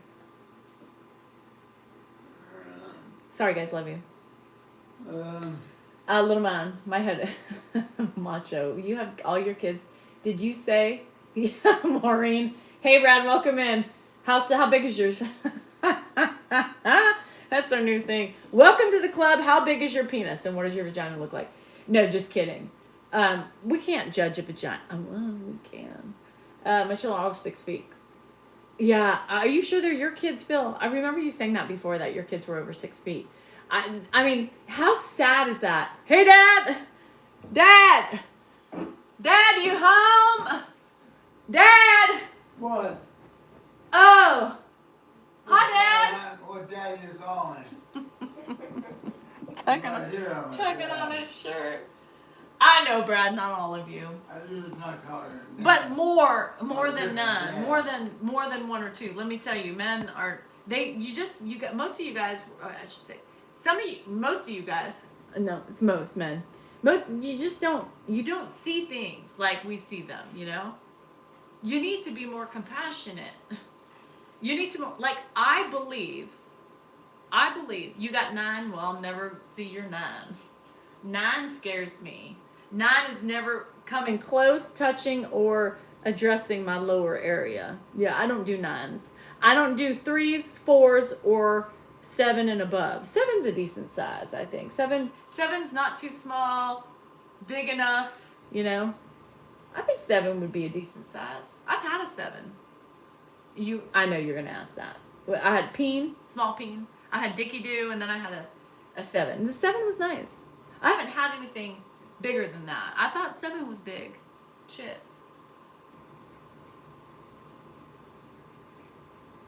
I have a strong 7 with a girth. That would be hurt. If I mean, girth. For me, Mary, cover your fucking ears. For me, I think the head is the best part. The bigger the head, you don't really need. I mean, you can't have like a pencil dick or anything like that, but you need some girth with a big head. I think the head's great. Christy, cover your ears or clutch your Bible, one of the two. No, the nurse. So what did I'm not gonna tell you what my husband is. I did not marry the Dicky Doo nor the 7.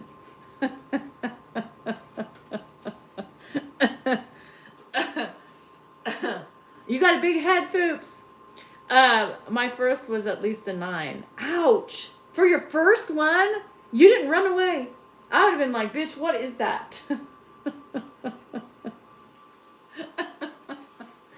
Bitch, what the fuck is that? And where are you putting it?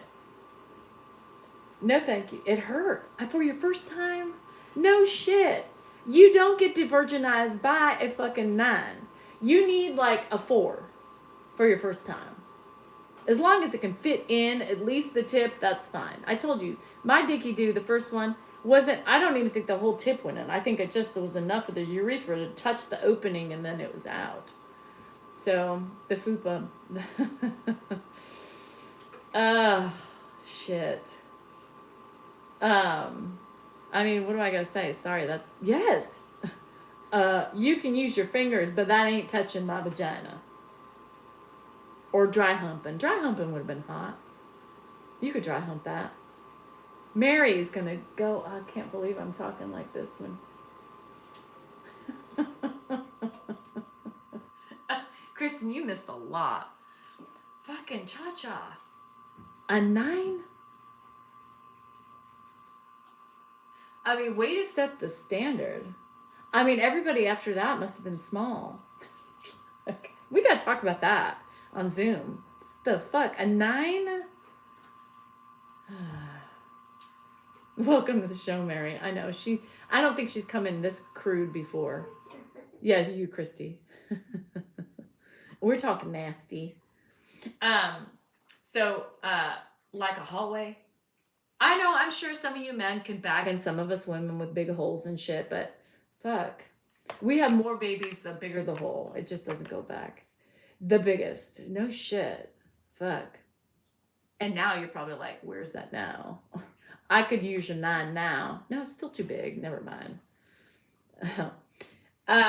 Mary is used to me, but there's certain things she's used to, but the sexual talk, I don't know. This graphic, like, couldn't feel like mine. The Dicky Doo. Yeah, the Dicky Doo. And so it's questionable if you had sex or not. That's the thing. Do I really count them on my fingertips? I have less than the number on my hand. So, yes, I've given Dan a BJ while driving down the highway one time when I was really young. The spit cup was handy, and he had to pull over because he couldn't concentrate. But never done it again. I don't open my mouth anymore. Why? Unless you like to put it in your mouth, why? I do enough for him. I take care of his kiss. I take care of his kids. I had his fucking babies. I housed them for 9 months. I kept them healthy. I didn't drink while I was pregnant, so I kept them healthy. I mean, we have to restrain from everything. You know? Oh, gotta stop drinking. Well, shit. Okay, well, you should stop drinking. They should do the same shit we did because they left their fucking love seed in our fucking thing and we left the rest like everything else. Left us laundry, leaves us a mess in the kitchen, leaves a mess in my fucking car, leaves a mess inside when I have to open up to him and let him have some fun in the tunnel of love. Fuck this shit. This is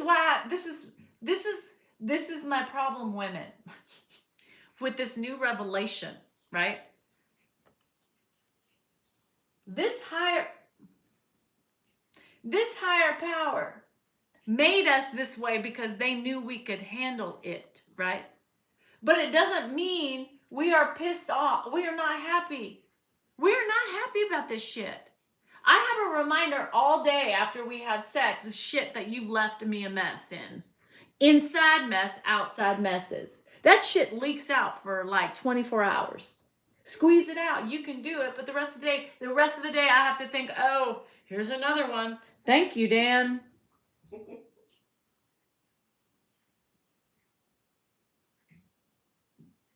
Picking up his shorts off the floor. There's a button on the floor and the shorts are on the floor. What the fuck is wrong with him? Y'all, all you men listening, listen to the women scorned. Learn from it. Be better. Be compassionate. Put a condom on. We don't want that shit dripping out of our vaginas all day long. Have respect for your woman.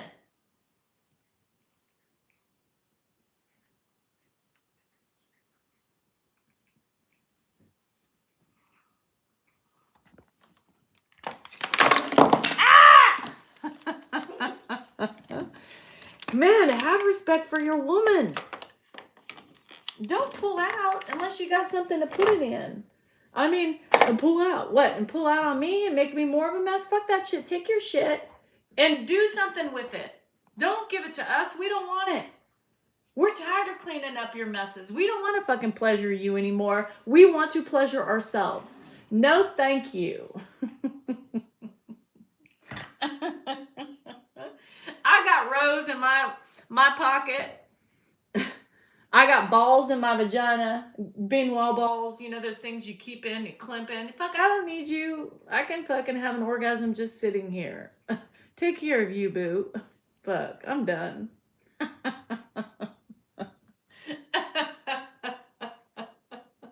Other women can have his load. Fuck, I'm tired of that shit. I think if you get fixed, there should be no sort of load that comes out.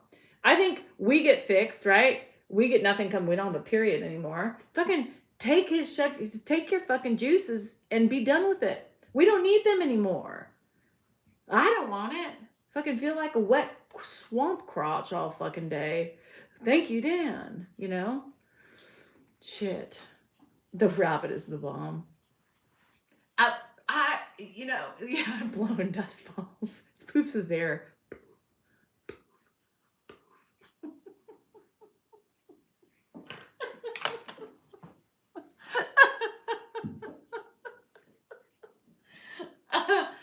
Oh my God.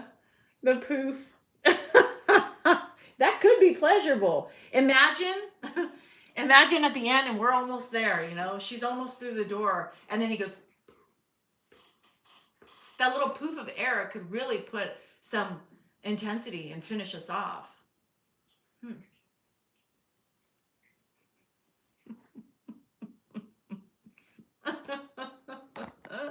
Oh, fuck.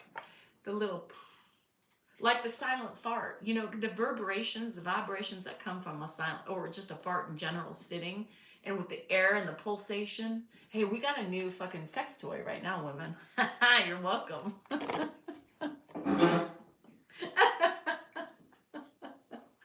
A whisper, just a whisper of air for your personal pleasure. A queef maker. Ugh. Shit.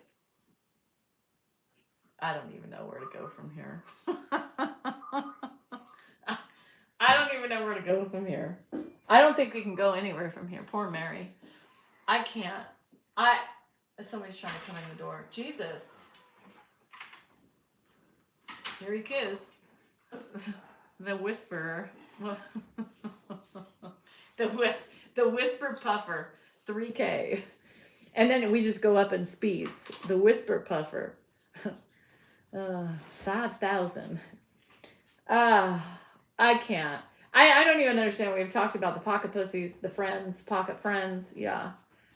Swamp crotch, penis size, dicky doos, size of feet, hands, to fucking, what's your positive of today? What's a positive of today? I would say laughing today with you guys. Laughing. That's been my positive of the day. And Mary's little giggle when I'm talking nasty. Sometimes she can't help herself, and I hear her little the laughter of the day. This is really, when I'm into it, I mean, like yesterday, my members know I was dead. I just had nothing in me. You know, this is what you need to be entertaining. And when I'm not entertaining, I need to not like be on, because I can't be myself. I just, pop on, hey, this is gonna be a crappy life, just so you know, like it's gonna be bad. But yeah, I'm feeling better today, and I think it's literally the medication. Look at this gray hair just having a name of its own. Look at this, just floating around. Gray hairs have a mind of their own too. They just do whatever they want. All the other hair stays in place, like frizzing out. Gray hairs just tend to like get in your way, like, hey, bitch, here's another one for you. Yeah, thanks. And then I was like, oh my God, should I dye my hair? And I was like, no, what the fuck, no, I'm dyeing this shit. And then you got to keep it up. And then I was like, ooh, can I get extensions and thicken up my hair? And I'm like, but do they make them with gray strands in it? Because I'm not dyeing my hair.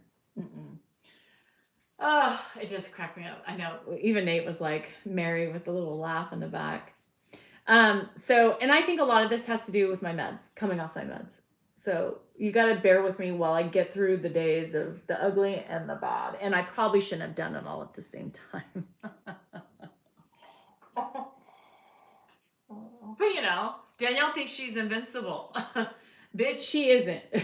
This fucking road running is killing me. It's like, takes so much energy. This road running is hurting every morsel of my body. It's hurting my energy level. And then some days I get back and I'm like, I'm so tired. And so what meds? I came off of my Lexapro. And I'm coming off my Lyrica. The Lyrica, I think, is, yeah. Lexapro was kind of simple. Well, why? I can do everything. I can do anything. The weird things with the Lexapro, I was getting zaps in my fingers. Like, people were like, oh my God, what about that? When I would it was like, I got these zaps, but they were body zaps. So it wasn't my brain zaps. Like people said, and I was like, what? All the way down to my fingertips is a weird thing. Sensory shit. That was the Lexapro. I think this Lyrica is just making me tired, but my body feels so much better. And I don't know if the Lyrica even helped, right? But like, once I think I'm officially off of the fucking Lexapro. It's been like a month. But my jaw pain, my maxillofacial doctor was right. Like, holy shit. And it really, I think, made my pain intensified. I don't know. It calmed me down, but it was so much worse. I didn't realize. You don't realize it until you get off the meds. I need it for patience. So if I can't figure that out, I'm gonna get on something. I did everything with Lexapro. So I am also Lyrica, and it helps me. So I have gone from 300, Joe, and I'm now on 100 only. I just weaned off of the other 100. Pappy's like shaking his head. I know he is. And I upped my estrogen because it's been great. Well, me too, Kathy. So I'm sorry for the men bashing. Yes, that was men bashing. I was not men bashing in general. I was bashing my man. And there's difference. Men come in here and they're like, okay, not all men are like that. And like, no, but a majority of men are clueless. And I'm sticking with that, whether you want to admit it or not. We do a lot. I do believe, like in my situation, I believe my expectation, I do have an expectation, and expectations always lead to failures. I should be, I mean, he should be treating me like a queen for everything I have done, everything that I have put up with, and everything that I'm doing today, period. Because he can't even touch the shit that I have done or been through. So yeah, so I am on 100 capsules. So my 6-week appointment. So in 6 weeks, I have weaned off of Lexapro and Lyrica at the same time. Why not? I do take amitriptyline. And so that's why I was like, well, it has the same properties. My friend was like, it has the same properties. I'm like, oh, that's why she wanted me to take it separately. So I said, well, why do I need to be on Lyrica then if I'm taking amitriptyline at night? And have deleted a few comments regarding your approach.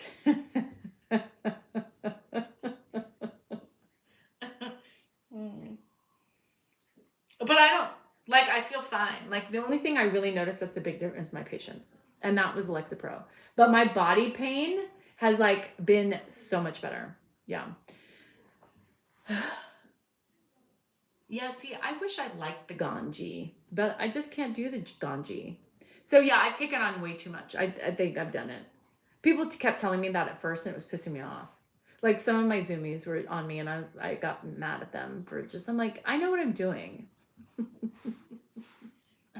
Hey, but I'm doing it and I'm almost off of it.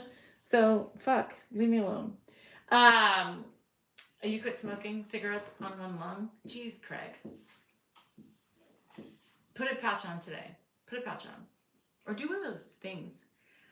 Yes, the Lexapro was great for me. It's just not for my body. So, anyway, I'm getting rid of that. I wish I liked the Ganji too. I do too. The Ganji I think would be really good for me, but it makes me sleep. It doesn't matter what brand, what strain, what. Mary. I take poor Mary. Why aren't you watching TV? Well, because Well, just turn the volume on. That's okay. she's giggling listening to me. Well, you can continue. Mary said the other day, she goes, "I love when you do this because it's such a different side." I'm gonna go get him a tuna. Okay. Remember, I need the car by 2:15. Yeah, no problem. I'm gonna give Ed a little treat. So what I'm doing is probably way too much for my body, and it's affecting a lot of things. And having this, I noticed that counseling on top of like having my normal mind without something, making it feel easier to do is crazy too, because I take things that she says or she pushes me and I say something and I'm like, I can't believe I just said that. And she's like, well, why? These are what you're feeling. I give it the greatest medical advice, but don't follow it myself. I know, and you said the same thing, so leave me alone. I know what I'm doing. I know what I'm doing. But I think I'm going to try to not take any antidepressants. I'm going to try. I don't know if I can do it. I mean, for Dan, for like his personality and his abruptness, and it was easy. I noticed how much easier it was for me with that. Like I'm just like, you motherfucker, who the fuck, like it's like coming out, like I can't help it. But like to be medicated in this house, I think is like a necessity. But I'm gonna try not to do it. You feel like I feel more. That Lexapro kind of numbed me, which is scary. I like the numbing, is what I'm saying. And I was telling my counselor that. I said, I really love the numbing because there's so much emotions in this house, let alone, in my life, that she's like, but you need to talk about them to heal and to, go through. And and that's probably the hardest part of healing, right? Is that I'm realizing that I like to be a little numb. Because without that, my head is crazy. And you run away from the things you don't want to deal with. And when you're pressed to deal with them, then it's fucking scary. Yeah. So I am Janice. I've exercised since I was, and so I'm going to try to do it. I'm trying to work on myself and work on the things that I need. But it's really hard because when you're in like your relationships, like me and Dan, right? We trigger each other. He bugs me. Like everything is amplified now that I'm off of Lexapro. Every fucking thing is amplified. And so my brain is like, fuck, you know? And it's hard. Like eating, like the way he breathes, you know, the way he sounds sometimes. I'm like, oh my God. Like his incessant, like, chattering, like at night. When you're in here, it's like, it is so difficult, right? Because it's like just, you're like a little kid. But why? But why? But why? But why? But why? But why? You know, blah, blah, blah, blah, blah, right? And Dan's in here trying to answer him. And I'm like, Dan, because I'm the one in here all the time when he does it. And he's getting frustrated. I'm like, don't talk, don't respond to him. He's not talking to you, he's just talking.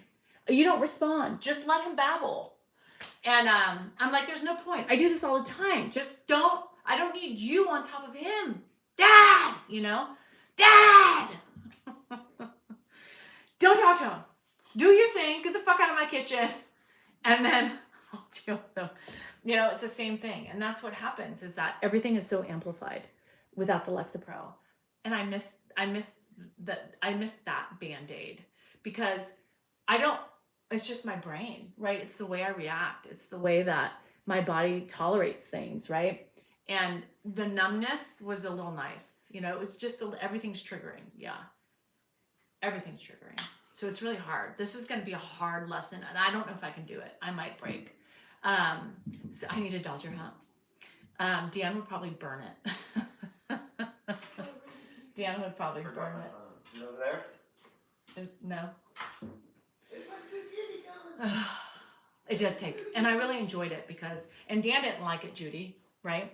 Dan didn't like it because of the altering, right? But when you're not on that altering, especially because that's an SSRI, so it's a little bit more altering, right? Then,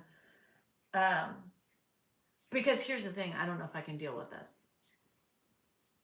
By the way, just so you know, Sweet Pea is walking around with serious diarrhea ass.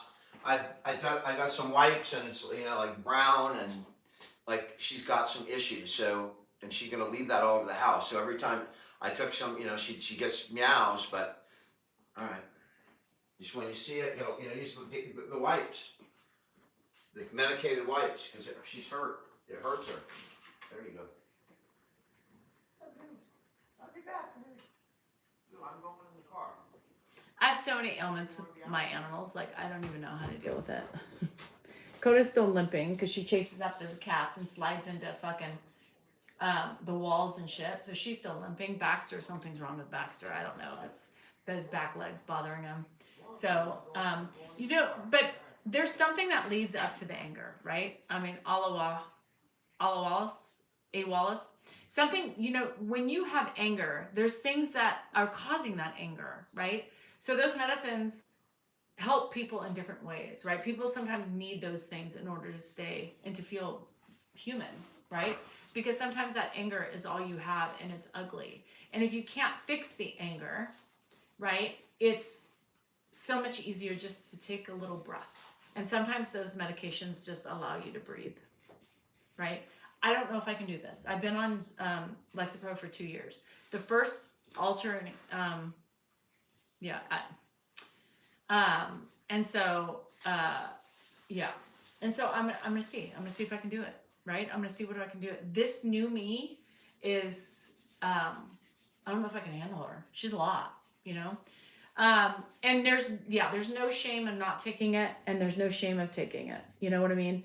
I realized to my life, suffering as long as I did, that I was mad that I didn't use it sooner, right? Because I think I could have used it.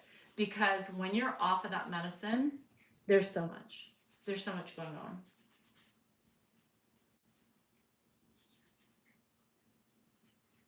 So much.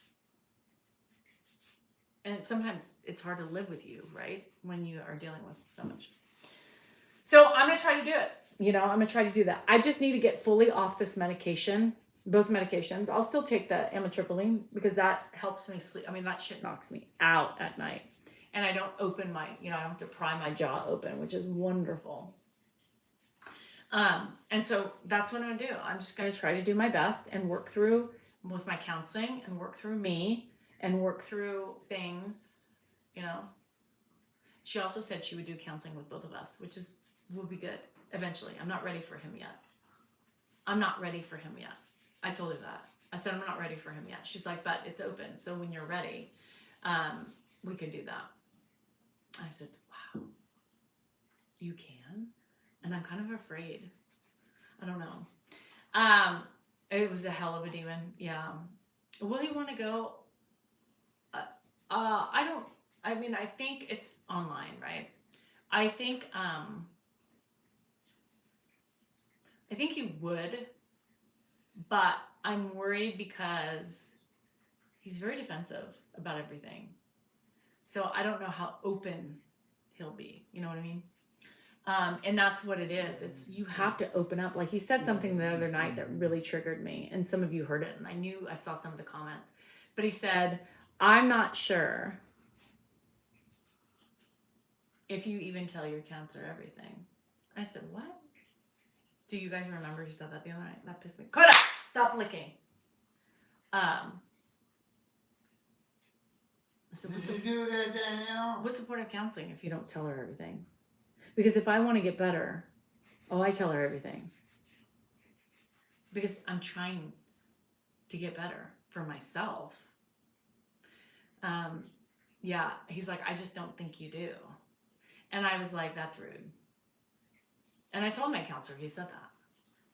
I tell her. I mean, I tell you guys, I share things. You know, I haven't shared everything because I'm still processing things about things that she said and realizations that what the fuck, you know? I thought she was gonna lick. I thought I was yelling at her. So anyway, I mean, how would you not? I talk to you guys freely. Like, how would I not talk to my counselor freely? He wasn't sure if and that bothered me for coming from him. You know, like he should know me better than that. He knows me. He knows how free I am. Like, why would you think I would omit things from my counselor? I'm not on jury. You know, I'm not on trial. I'm trying to fix me.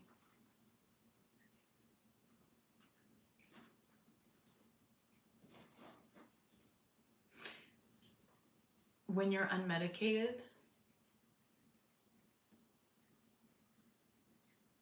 those things hurt more than they do when you're medicated. It was a blanket, I'm realizing. It was a blanket. No, Suzanne, it was a bad thing. There was a lot of, I'm very on introspection mode. Yeah, I am. Because everything is so there. Everything's bright. Everything's colorful. And everything's like, girl, what are you going to do? How are you going to deal with this? You know, what are you going to do? Like, every time we leave, she's like, I need you to work on this. And sometimes it's really hard to work on yourself when you have cinder blocks in front of you.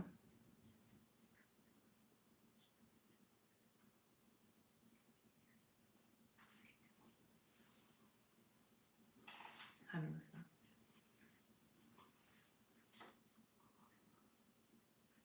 It's hard to change patterns, right?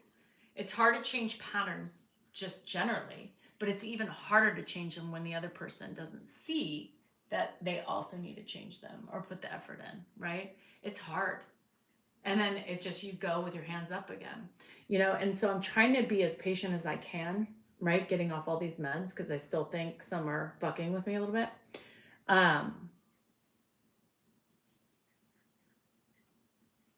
It's hard.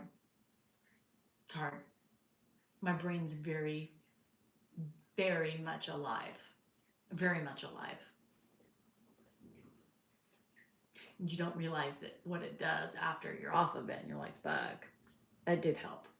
But did it? I don't know. Because this stuff is scary. This stuff is scary.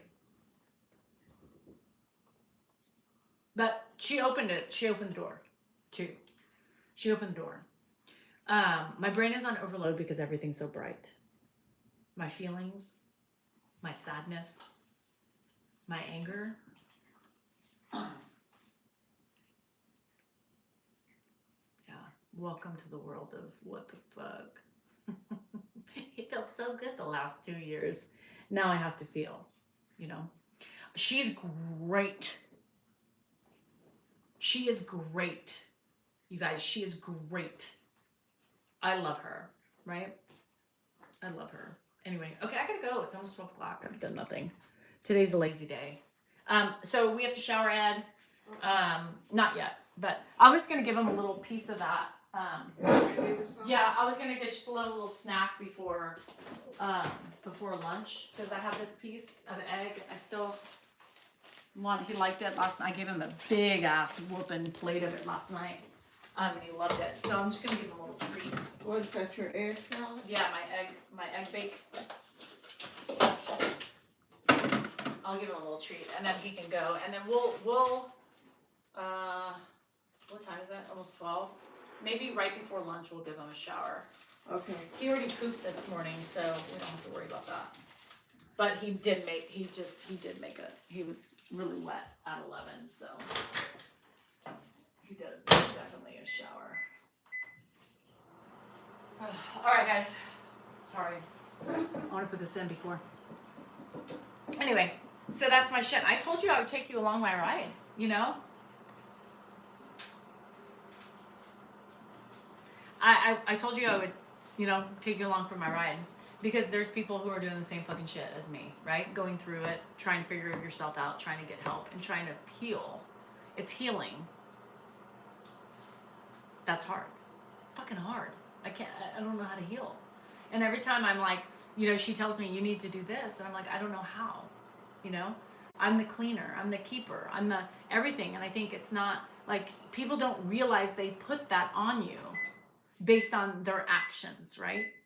Based on your actions, their actions. Like, if I tell Dan something, he'll be like, I don't do that. But you do. You have this expectation that I've done it for so long that you know it's just gonna get done. That's an expectation in me. That's an expectation in me. Whether you meant to put it there or whether it was me that put it on myself, that's how we flow. That's how we move. We move along the same way. It is also kind of weird with control, you know, which we don't realize we do half the time. But it is a sense of control in those ways. It's weird. You know, it's weird. So, nobody's blaming anybody, Rosie. No, I'm not blaming anybody. I'm talking openly about what I'm feeling, what I'm thinking, what I'm seeing, right? And both of us. And just my healing from my childhood. I mean, that's the first place I gotta go because we're all 8-year-old children looking for attention and help and love. Let it cool down. Still sounds, it's good. Okay, good. That's all we want, even in our older years. We still want the compassion. We want to be seen, we want to be loved, and we want to be taken care of. I know I do. And people show their love in other ways, right? Other people choose to break the mold of cycles, or they choose to stay in the same cycle, and it might not be a good fit. Or you try to conform to that fit for each other in a future, right?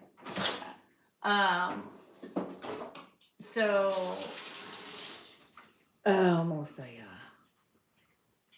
It's crazy. This just got serious, but it's been a crazy shit show that we just all of a sudden got serious. And validation. Can't forget about validation, but compassion. With compassion, you know, with compassion, you have empathy, you have kindness, you have love, and you have validation. Compassion is like the one thing that has everything in it, right? Sorry, Cindy Lou. It's hard. Life isn't easy. And we've taken on these roles in our lifetime with our kids, with our husbands, with friends, and they follow you through. And sometimes you're just like, all right, I'm done. I don't want to do these roles anymore. I don't want it to be on me. But how do you stop it? How do you stop it? And then she says, well, how do you stop it? I don't know, because obviously I'm still doing it. Even though I'm pissed off, I'm still doing it. I'm still doing it. because I have created that role. It's like the actors, right? They get pigeonholed into certain characters, right? Same thing with us as humans, whether you're male or female. We pigeonhole ourselves in our certain roles of life because we think that's the way to do it, or because we want to be better and whatever. So everybody that comes along for you on the ride knows already the expectation and what you're going to do. They don't stop to think, oh, does she really want to do this? They just say, oh, Danielle will get it, mom will get it, mom will do it.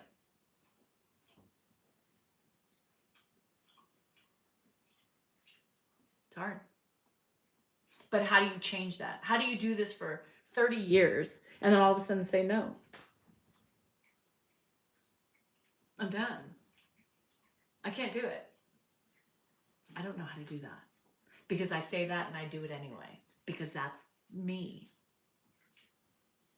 But it's not fair, right? I have a lot of expectations put on me because I can tell by other people's reactions or the way they treat me. You know what your expectations are. And I still do them.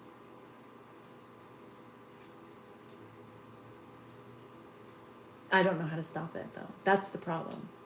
I don't know how to change my role in many different facets. Not all of them, but I'm still a mom. I'm still a wife. But I don't know how to release some of these expectations. Release some of these, without people saying, oh, you love it. What else would you do? Oh, have you asked me? Come on. Don't assume. Don't assume. Listen. Listen to me. Ask me. Ask your person. If you see anybody in the same situation in your relationships, ask them. Don't just assume. Don't assume. Don't assume I love doing what I'm doing. Everything. Don't assume I'm not okay or I'm okay.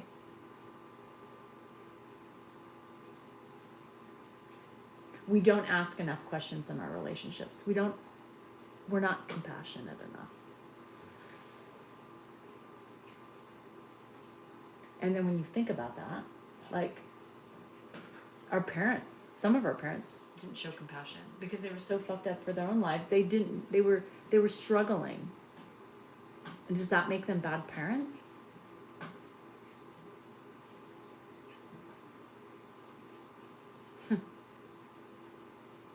Doesn't mean you don't love them.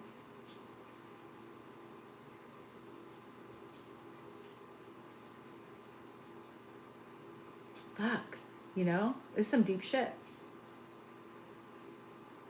She's making me see things in my mom that I don't want to see. Hi, Froggy. But why? It's part of healing. But geez, that's scary.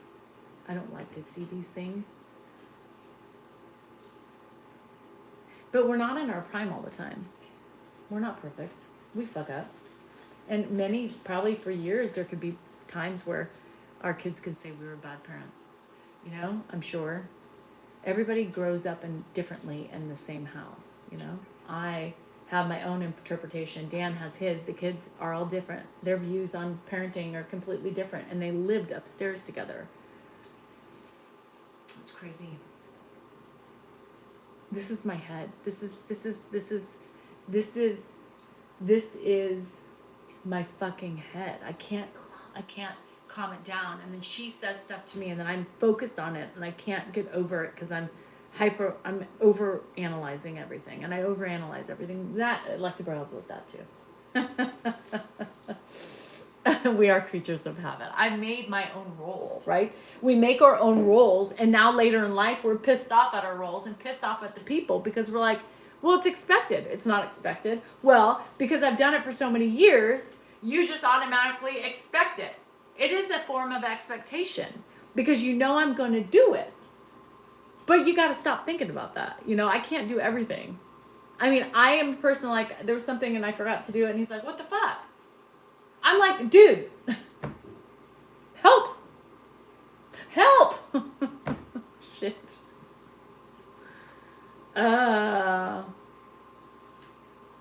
maybe I didn't make it, but everybody else made it for me. My parents made it for me. That's where it started. My parents started me off in a hole.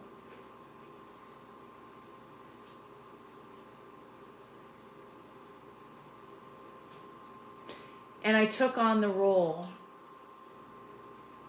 because of them. Because my parents didn't know how to parent. My parents were both fucked up. My parents didn't deal right with things, you know? Sad. We are products of our parents. We're products of how we were raised. Oh, Vanessa. Good for you, girl. High five. It's hard. It's not easy at 50. We teach people how to treat us.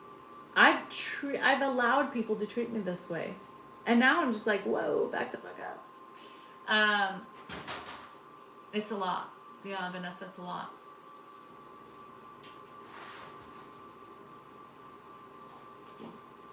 It's a lot. So my mind's flooded because I have no Lexapro. I know, Vanessa, but girl, are you happier? You know, I mean, sometimes you have to realize, like, you gotta let things go, you know? It's hard. And part of the healing process, you don't know what's gonna happen, you know? I mean, and that's the problem. As you heal, you know, people gotta heal with you, or they gotta appreciate the healing that's been done. If I can. I don't even know if I can. This may be something I struggle with until I'm dead. Vanessa, you got this, girl. You got it.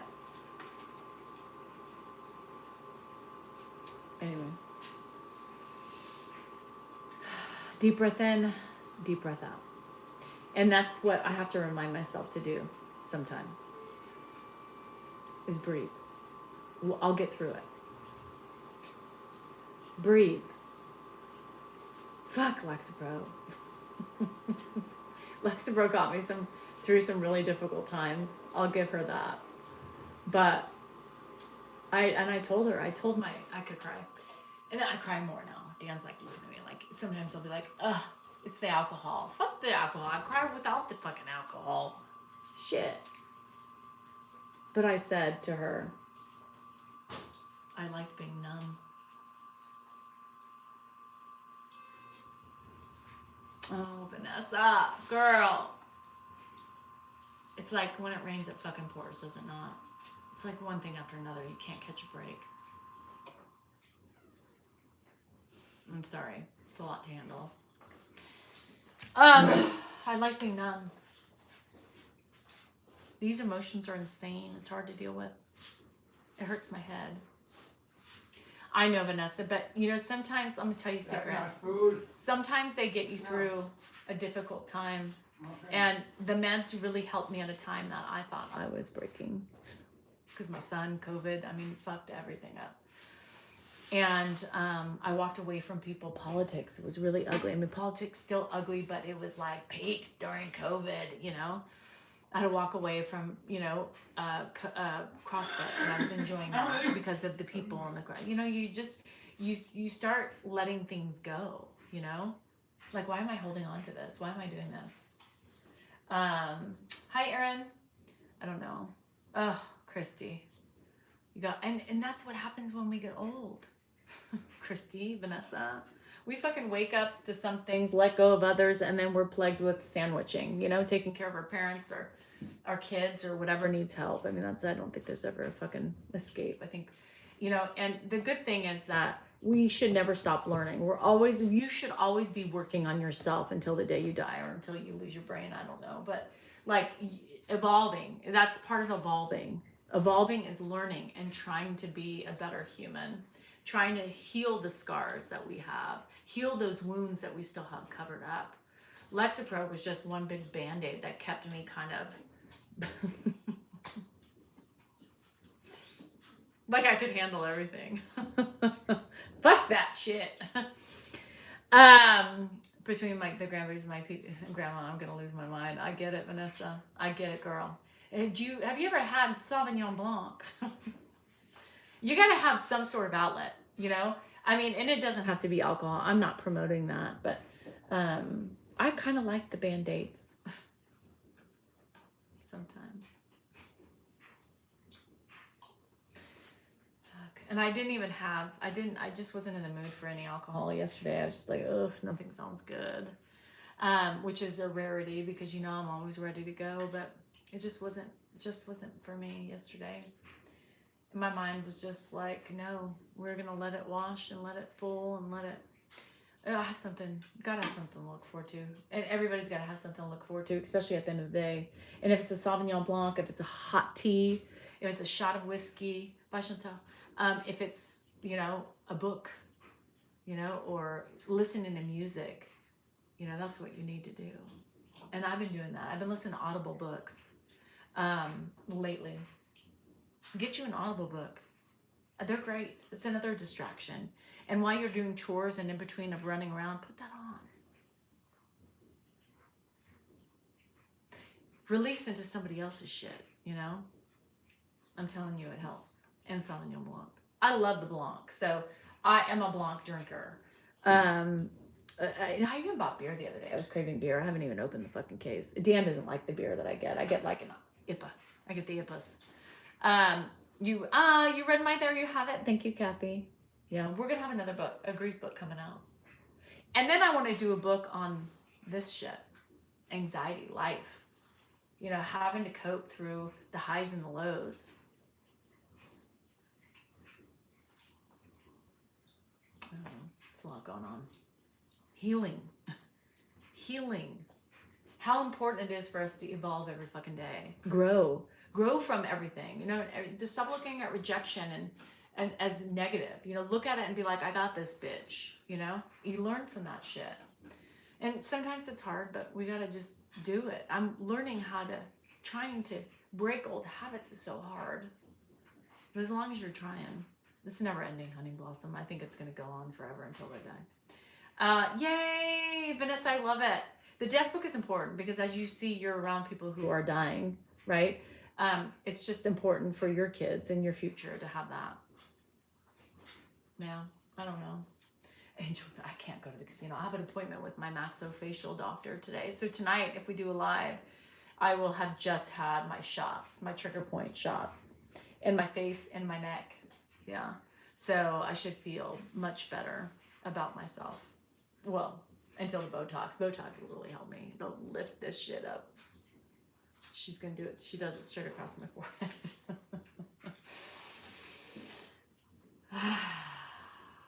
Deep breath in, everybody. We got this. Listen to your brain. Listen to your mind. Try to go with it. Try to learn from it. Try to take the cues from it. Take deep breaths. And you're not going to figure this shit out in one day. And I have to remind myself of that. Because I want to put everything in working order. And you can't do that. You can't control that. You cannot control what life throws at you.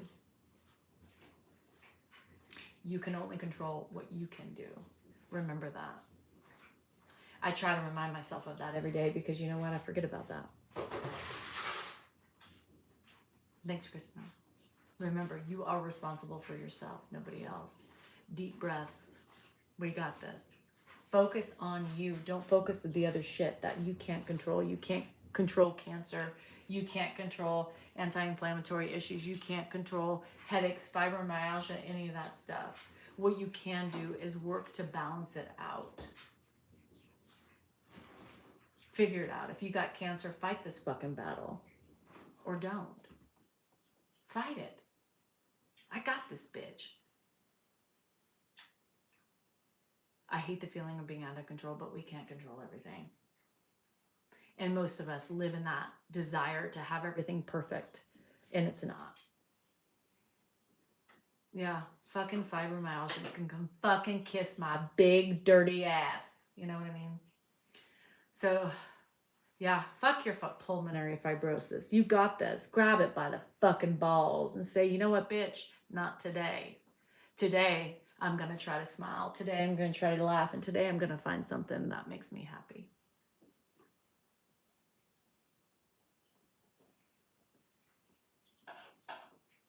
Deep breath. Y'all got this. Pain, no pain. Headaches, no headaches. Cancer, no headache. Whatever. Fuck that shit. We can't do anything. The only thing we can do is what we can control. Remember that. Remember that. Can't control it, even if it's in your body ravaging it. And we all know we got something internal, whether it's depression, mental illness. And we all got fragments of that shit. Whatever disease you have, fuck that shit.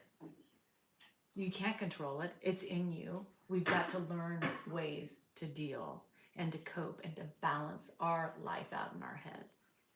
Find the best way you can. And live life to its fullest, because we've had several friends in this group who have lost their husbands unexpectedly. We've had people lose their parents. Life is short. Remind yourself of that. Is it worth fucking getting angry over? I can't get that one down yet. I'm still working on it. Is it worried? Is it you're irritated with it? Yeah, you're being irritated. Get your irritation out. Scream, yell, punch a wall, kick a wall. Well, don't do that, because then you'll have to fix it. But kick something and then move on. I'm trying to let go too. It's fucking hard.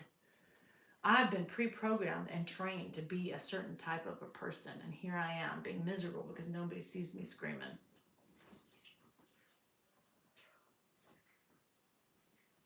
Take the meds if you want. Don't numb. You have to have some feeling. A little numbing is fine. But you still have to work through it, because numbing it completely is not going to help. Okay. Deep breath. We got this. We got this day. Ed's eating right now is driving me fucking insane. He clicks his fucking teeth together with his tongue and his lips, and the way it does it. Mother of God, I got to move. All right, I got to go. I can't control that, but I can control how I go and leave the fucking room. Holy shit.